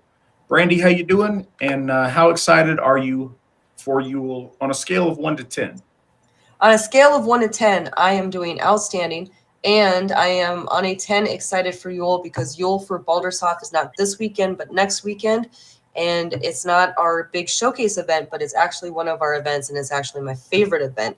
So I am super stoked for Yule, and I can't wait to see everybody there. We're expecting over 40 people this year. So I'm very happy about that. I'm doing pretty good tonight. Yes, I am emotionally moved by the poem, but I love it. It's really important, and I'm really glad that we did this. I think it's essential, and I want all of our folk to internalize it and learn from it and get to know it. But I'm doing pretty good. I look forward to these. It's awesome to talk with you guys. It's awesome to talk with Brandy. I'm enjoying my Cayman Jack variety pack of little canned margaritas. That's doing all right. I'm only 3 in, so it's, got more work to do. But yeah, as far as Yule goes, I'm at a 10 this year because Aubrey is just old enough to where she gets it. Like, she's starting to understand it's special, and she can appreciate all the little fun Yule things. She's 3.5, and I think, at 2.5 and previous, she wasn't really, it was whatever. And I think the lights were cool, but I don't think she could get a lot more out of it. I'm also super excited. I'm looking around. I haven't found them yet, but on the 23rd, I'm having a bunch of people over to the house, and I've been looking up on the YouTube and trying to get it all figured. I'm going to cook me some pig faces. Been looking forward to the pig faces. Talking to Svan for years, and I never can round one up in enough time. So I'm excited to give that a shot. YouTube tells me it's delicious. Svan tells me it's delicious. I will judge for myself come December 23rd. Next up, we've got from Sierra. Brandy, what inspired you to do this deep dive into Beowulf? I've always liked Beowulf. I read it in high school as well, and I really liked it then. But the deep dives into Beowulf is actually the result of the bullying of people who taught me Asatru. For those of you that joke about me being a tyrant, that person was a tyrant. I had to go through Beowulf 5 different times for 5 different reasons. So that initially started because every time I went through Beowulf, I found something different. It was very much like the lore. Every time I read the lore, I find something new. I find something about myself that's new. I find that my understanding has changed. I find a new way to apply it morally and ethically. And the same thing started happening when I read Beowulf, which is one of the reasons why it really is the gateway lore, because it is good practice to do that. You can take Beowulf and you can divide it up into several different sections. You can read it for archaeological reasons and historical reasons. You can read it for examples of women in our culture. You can read it for leadership standpoints. You can read it for esoteric and magic standpoints. And then strictly just for the enjoyment and the poetry and the translation of it. So there's so many different reasons and ways to read Beowulf. There's no wrong way to do it. You're always going to get something no matter which stance you take. But the things that he was very, very... Flag on the play. There are absolutely wrong ways to do it. There are wrong ways to read. We have seen Hollywood accomplish this numerous times. Yes. There are wrong ways to do it. There are just a lot of different right ways to do it. There's a lot of different right ways to do it, but if you at any point in time have Beowulf sleeping with Grendel's mother, that is one of the wrong ways to do it. But there's a lot of really good ways to do it. And the ones that I focused the most heavily on were rites and rituals and Beowulf from a leadership standpoint. Those are the ones that I enjoyed the most.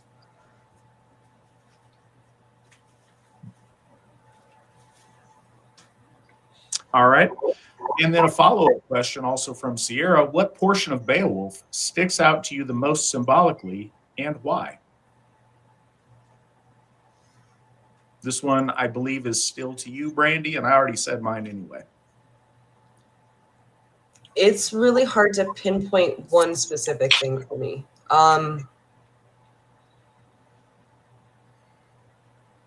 I've always tried to be as loyal as our heroes. And I know I'll probably never be able to attain that level of loyalty and understanding of loyalty because I'm not in the situations that they were in. But when I look at how I conduct myself in crisis and under pressure, Beowulf was always an example for me. And I know that's strange coming from a woman, but if there is any kind of crisis, I'm always the one that's like, okay, let's go fix it. I don't want to sit in my doom and gloom. There's no point in being sorry for ourselves right now. Let's go ahead and be sad and sorrowful and lick our wounds after we have already avenged this, fixed this, or conquered this. So that's something that I took from Beowulf very early, and one of the reasons why I like it.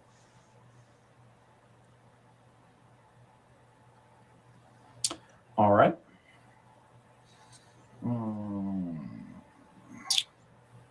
So, and we had a number of this early on, and it's not really a question, but it has a question mark. It's kind of a statement with a question mark. Okay. Gold is spiritual knowledge. Dragon is ellipses. A mage who isn't able to use it well. So I saw a number of these things in there. There is a difference between taking your stuff and retroactively applying it to an ancient poem and taking an ancient poem and finding ways that it applies to your life and situations. No, that's not at all what anybody who wrote this poem or any of the skalds or bards that recited this poem meant. If that is meaningful to you, I think that's a very reasonable correlation. I think that's a way to apply this to spiritual practice or magical practice. I think it's completely a legitimate thing for you to take from the poem and apply to things in your life. But no, I don't think that's intentional symbolism within the poem. What say you, Brandy? I say if you can look at that and see if gold were to equal this, then the dragon would equal this. If that has some kind of inspiration and understanding that makes you have like one of those aha moments and have a deep realization, then that's what it is. The book study for the women's book study is still ongoing because we talk about those little rabbit holes a lot. We kind of break stuff down and encourage thought of what can this mean? What do you think about this? When you read this, what does it inspire inside of you to understand, to research, and what kind of connection does that bring? So that personal connection is extraordinarily important. So I'm not going to tell you what that is, but I think you should explore that if it's something that has sparked something in your own head.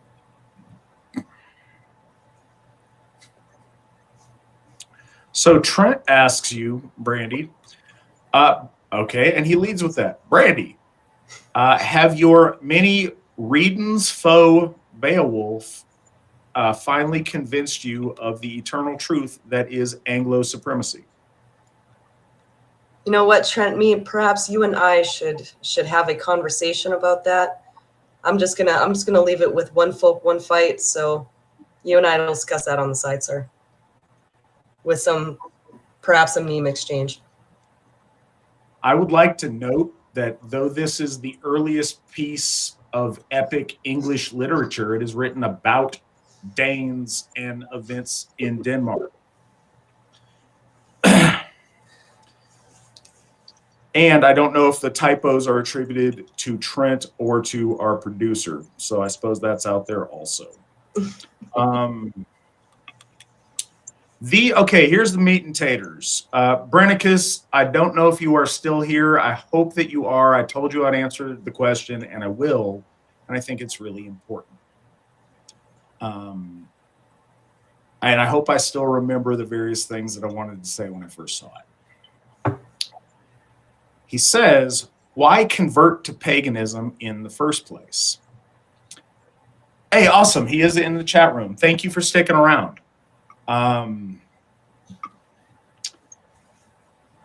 So, and I saw various people in the chat express this in different ways. But first and foremost, we're not converting to paganism. If anything, we're reverting to Asatru. Because Asatru is our birthright and it's the native faith of our people in the most ancient times since the beginning. The motifs and language and stories that we have in our lore are heavily centered in the early medieval period about things that happened slightly before that, but it builds on an Aryan/Indo-European religiosity that goes back to the very roots of our race as a people. So that's the default setting. In our ancestors' day, there was no such thing as, I say that, I'm sure there were people that didn't have faith, but in general, the default setting was faith. And the default faith was the faith of your tribe or your people. And for us, that's Asatru. And I can say this, looking at the various comments on it and whatnot following it, it's hard to express this right. And I hope people understand it. And I hope I can do it justice in the way I explain it. It's life and your religious choices aren't a video game. So you're not looking at two equal things as like, cool, it's time to make a choice in a little decision tree. Do I click Asatru or do I click Christianity? As if they're both equally valid options with a variety of, cost and benefit to them. Played out in reality, they're both faiths, and they're either real or they're not. And they're either yours or they aren't. They're right or they're wrong. Those things are real, and it's not just a choice of algorithm. It's an experiential way of doing these things. There's a lot of cool ideas and things out there. We don't choose those as our faith. We go back to the faith of our ancestors, and we probe the depths of that faith through ritual, through the gift cycle, through reaching out to the gods and seeing what happens. And it's very hard for those of us who've practiced Asatru for a very long time to convince people who've never practiced Asatru that it's, the right thing to do, because it's not about intellectualizing and it's not about argumentation. It's just true.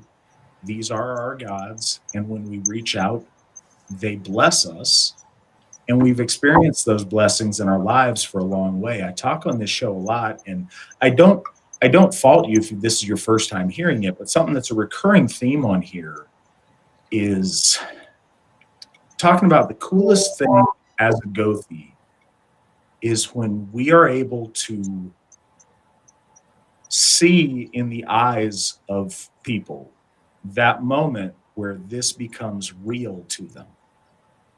And many of us in the chat room, likely, many Asatru that you've met, you mentioned over here that you're familiar with Asatru and that you like it in a lot of ways. A lot of people haven't experienced that yet, but really want to. Everybody thinks that they believe in the gods until their mind is blown and reality is changed for them and the gods exist. And again, I can't intellectualize that or make a science argument on that, because it's not an equation, it's a reality.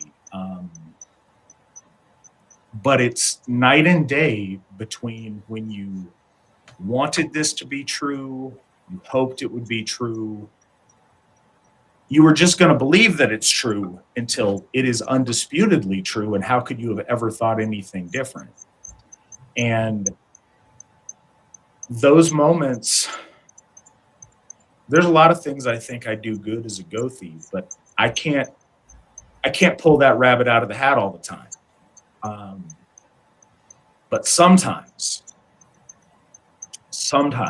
if I do my job really well, and if the gods decide they want to extend that, I've seen quite a few times in a life where this becomes tangibly real to our folk.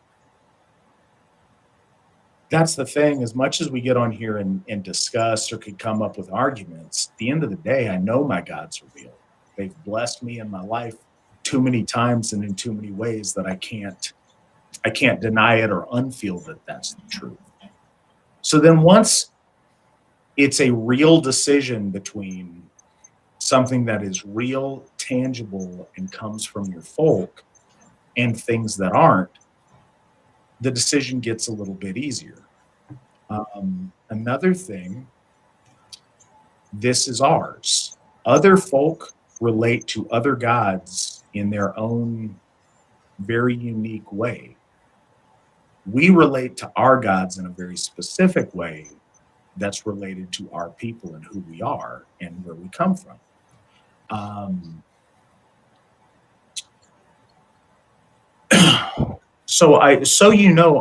And this is different for everybody in this room. We've all got a different story, but I didn't convert from Christianity to Asatru. I was a Christian. I was a Jehovah's Witness. And through my own interaction with that faith, with that God, with that body of scripture, found it to be wrong. And it to be wrong and it to not be real are two separate things. I came to the point that even if this God is everything he says he is in this book, he is bad. The stuff that he wants us to do is bad and is so fundamentally opposed to my very core as a man that I can't support that. So even if this is the all-powerful one God of the universe, I have to be on the other side. And that was really scary because that was the worldview that I was under when I left the Jehovah's Witnesses. But after I turned on that and realized that wasn't for me and wasn't something I could do in good faith and in good conscience, I started to look into what my people had. And I'm like, okay, let's go back to the factory settings here. You know, what did we have before? Because again, I'm a student of history. I knew that Christianity was a Middle Eastern, reformation of the Jewish faith that then moved into Europe.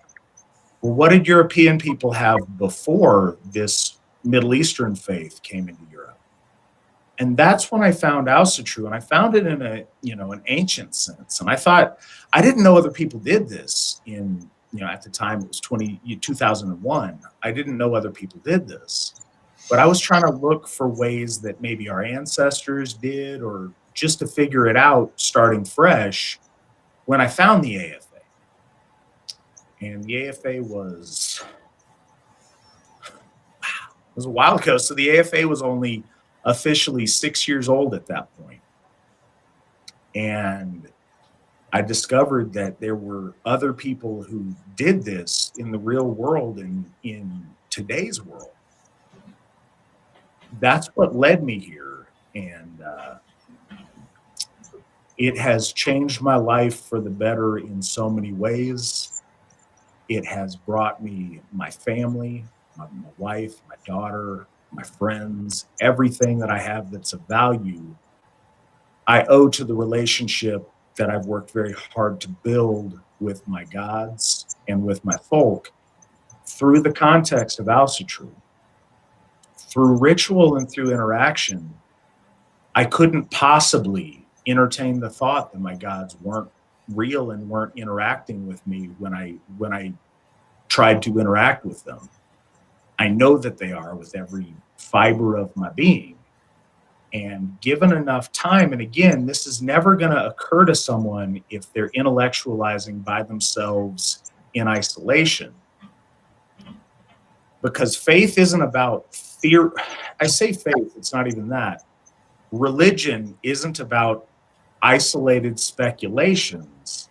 It's about relationships. Relationships can't happen without interaction. So if you don't make the attempt to interact with the gods and with your religious community, you can't experience what it means to be Asatru. And so people, are stuck debating ideas and theories instead of dealing with experience and relationship. And it's a very, very different kind of equation. Brandy, what do you have to add, or where would you take that question? One of the first things that I always tell people are like, are you trying to convert people? No, I don't have to convert you because the gods and the ancestors will do that on their own. What I am here to do is to be that guidepost that's shining really, really bright when you finally find your way and finally find your way home. So I'm the one that's going to lead you home to the rest of the folk. But as far as that conversion, it's something that you have to hear in your own head, and you have to see it with your own eyes, and you have to feel it in your own soul. Nobody is going to tell you that worshiping the gods is the right thing to do. We can tell you all day long, but until you actually experience it and know it in your heart, what we say isn't going to matter. What we're doing here is we are making sure that there is a home for you to go to, that there are folk with you to gather, and that there are hofs for you to worship your gods in. That's what we're doing. We're doing our best to serve the gods and serve the folk. And we're serving the folk by being those guidelights that are bringing them home. That's all I have to say about that, sir. All right. What's next on our questions here? Which would you recommend moving close to?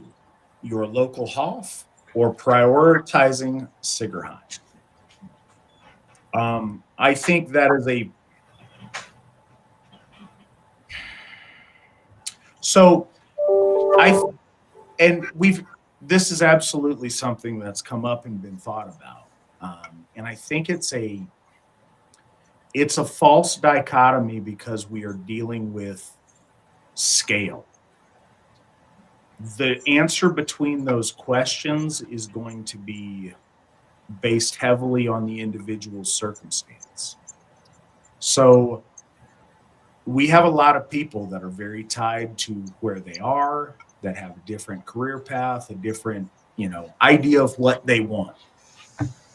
Hopefully, and eventually we'll have a Hof in each of those places. For the time being, there are folk that their family connections, their career, their lives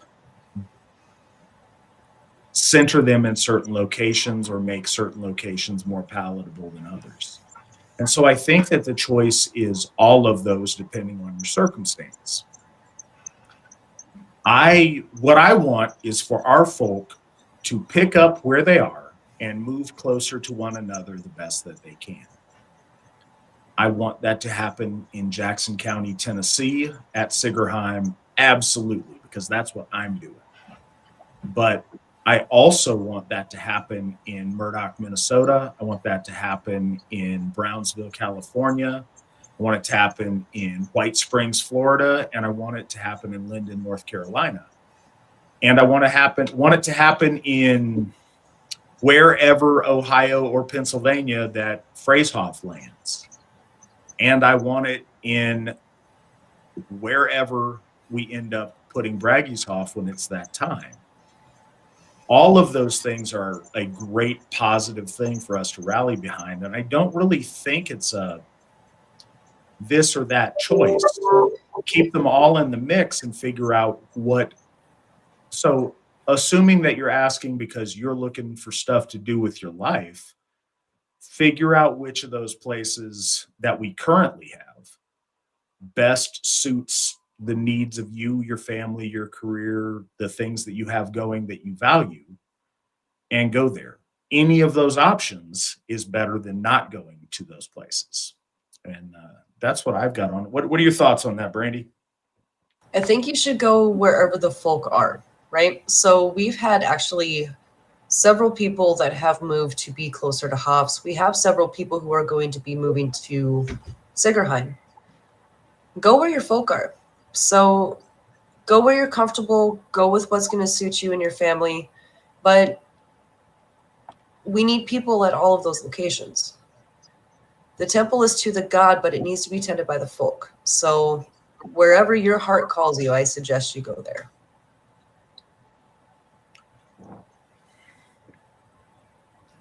All right.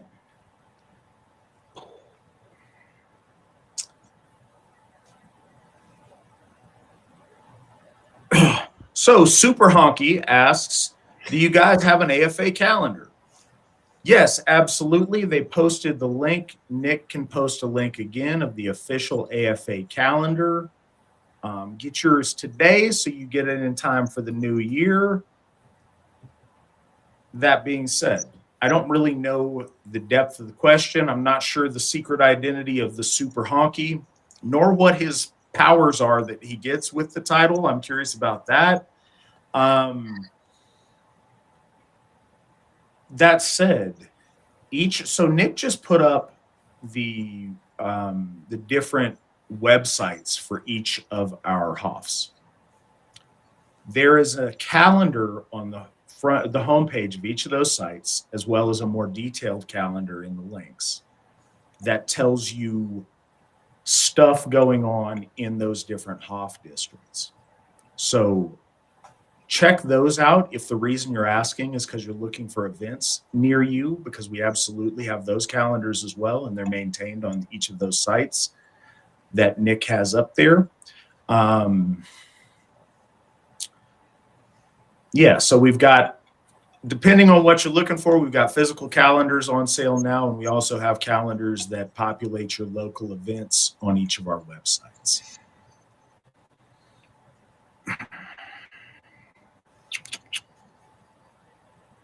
Oh, and shout out, Dale just bought a calendar, and Matthew bought 2. So appreciate that, Dale and Matthew. Thank you. Next question from Human Manipulation Nation. It really gets me thinking. So what happens if you let the king die, so to speak, and see the error in your ways as a young warrior?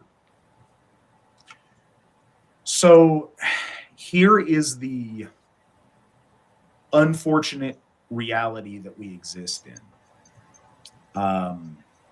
Another callback to Brennicus. He mentioned that it's like Christianity and Asatru have similar principles. One's just more fleshed out than the other.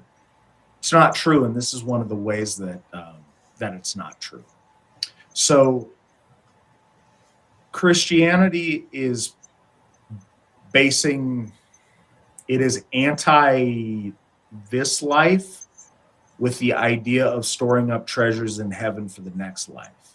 In that way, it's more similar to Buddhism or some forms of Hinduism where you're trying to escape this world to something better somewhere else, whereas Asatru is life embracing.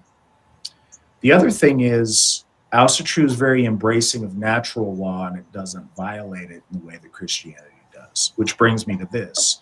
You can't undo stuff. If you were one of the king's retainers and you turn and ran when your king needed you, you can try to hide from it and hope nobody knows. You can travel to far off lands and change your name and hope for the best. But if people discover who you are in your, in your hometown or in your area, they're going to know of that great infamy that you've done for yourself. So the best you can do, and this comes with any transgression or dishonorable behavior, you can take responsibility for it. You can own up to it. You can attempt to compensate someone for the loss. I don't know how you would compensate the king or his family for abandoning him in his hour of need. I don't know what you would be able to do that would somehow even those scales. Over the course of your life, you can devote your life to noble behavior and noble deeds and hope that if you try hard enough and you try hard enough for long enough, that you can outweigh the negatives with the positives. But if that's the case, you better start now, and you better start running off the line, because that's a pretty high degree of shameful behavior. But that's the only answer. And I think that this is accessible to all of us. I don't think many of us are going to abandon a literal king in the face of a literal dragon. But the best you can do is take responsibility, attempt to make right what you've done, and spend the rest of your existence trying to balance it and outweigh it with good deeds and with noble conduct, and hope that the scales work out in your favor when your saga is done. What say you, Brandy? So I look at it like a well, right? If you dump poison in your well, you have to continually add fresh water to it to get rid of it. It will never actually go away. It will just be less deadly and less bitter. But the poison will always be in the water. The only thing you can do is lessen the effect of it. So when something like that happens, you have to continually add to that well and add to that well and add to that well, as you should anyway with good deeds and honorable things. But it's still going to be bitter. It's still going to make you sick. It's just not to the extent. So can you come back from it? Yes. But will your well always be bitter?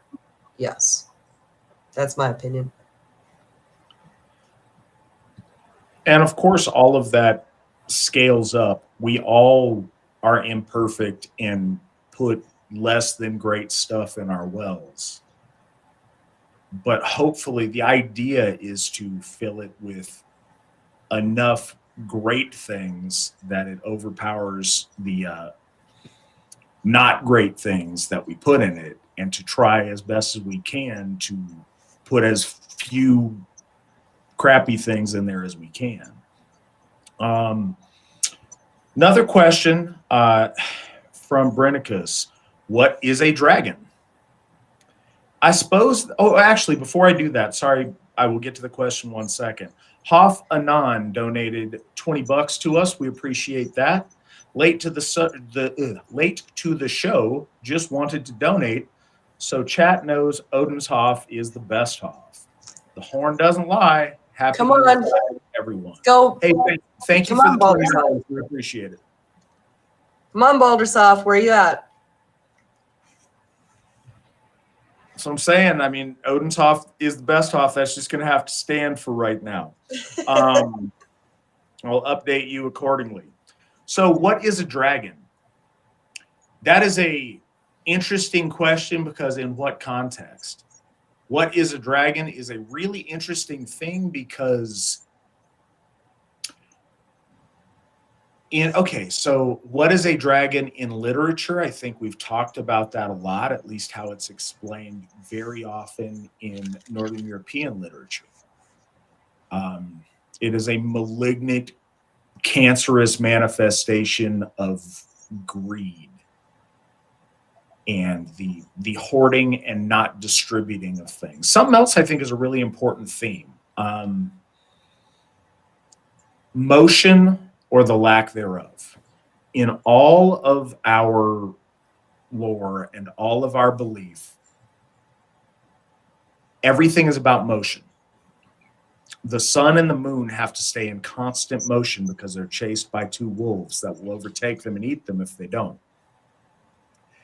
Everything in our nature, in our cosmos, in our cosmology is about constant movement, because chaos is very closely related to entropy. When we stop moving forward, we trend towards destruction and chaos. The only thing that keeps us from that is constant motion forward, doing things.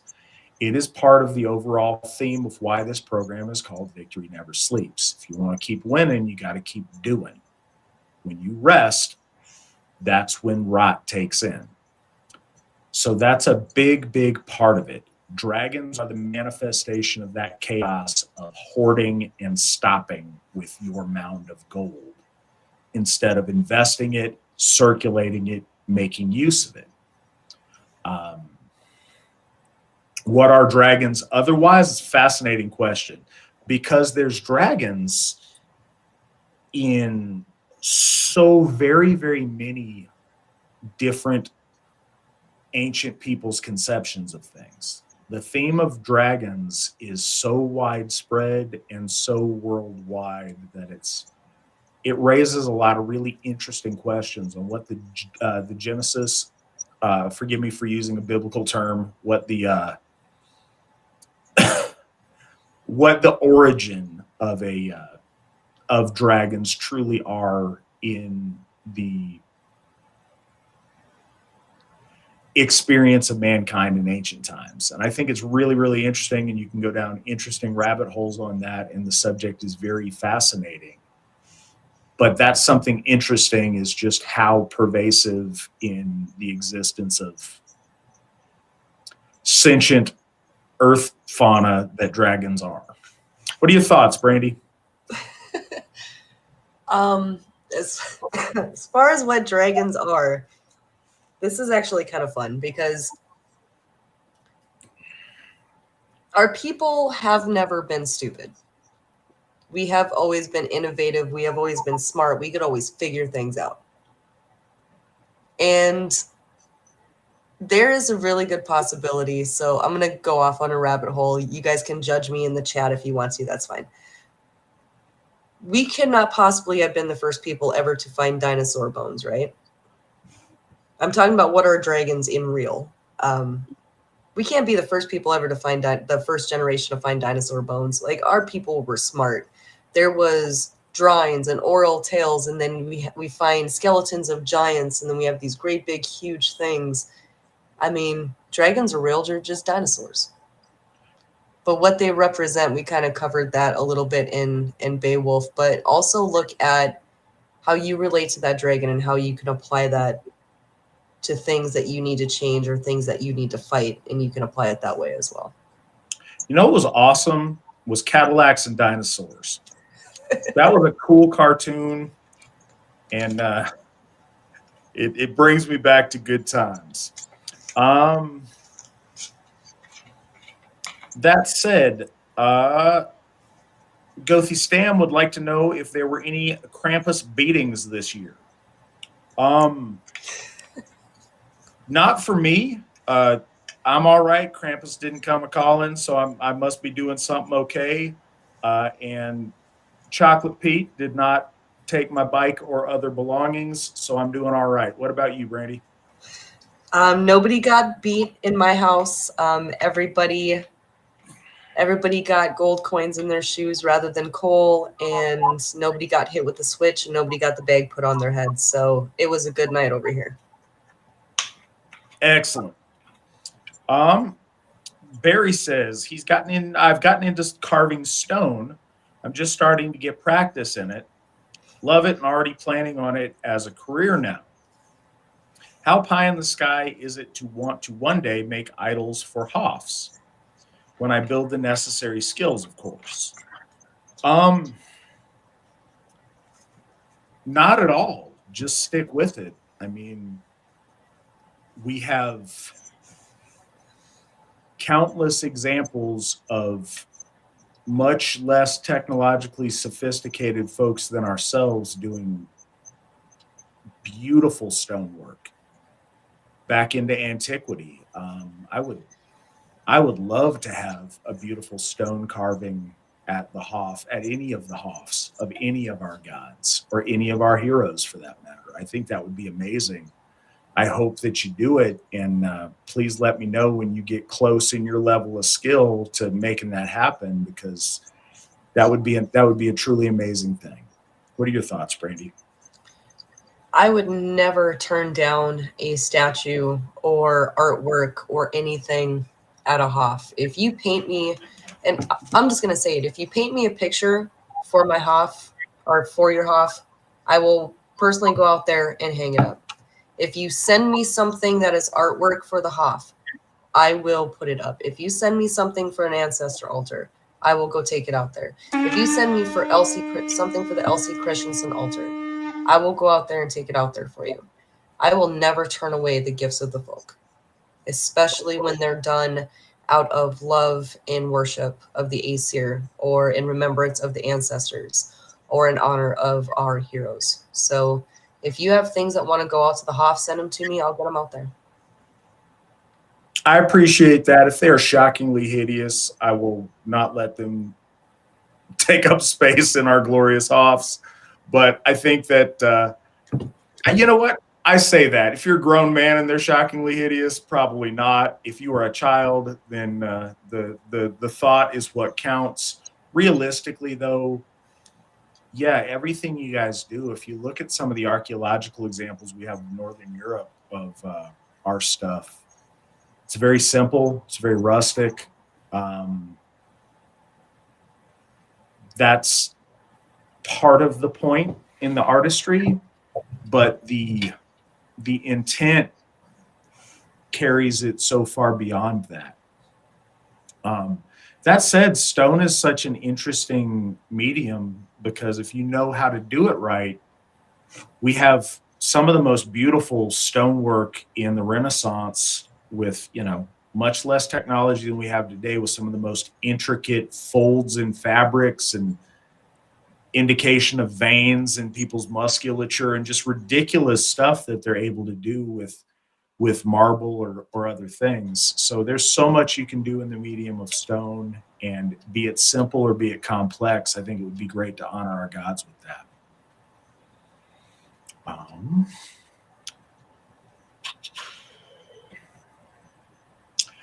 All right, so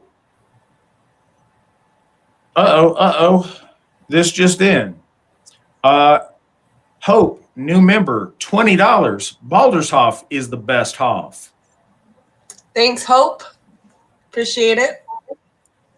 I just want to point out does not make it the best Hof. It makes it as good as Odin's Hof. I need one more from Baldershof, guys. Where are we at?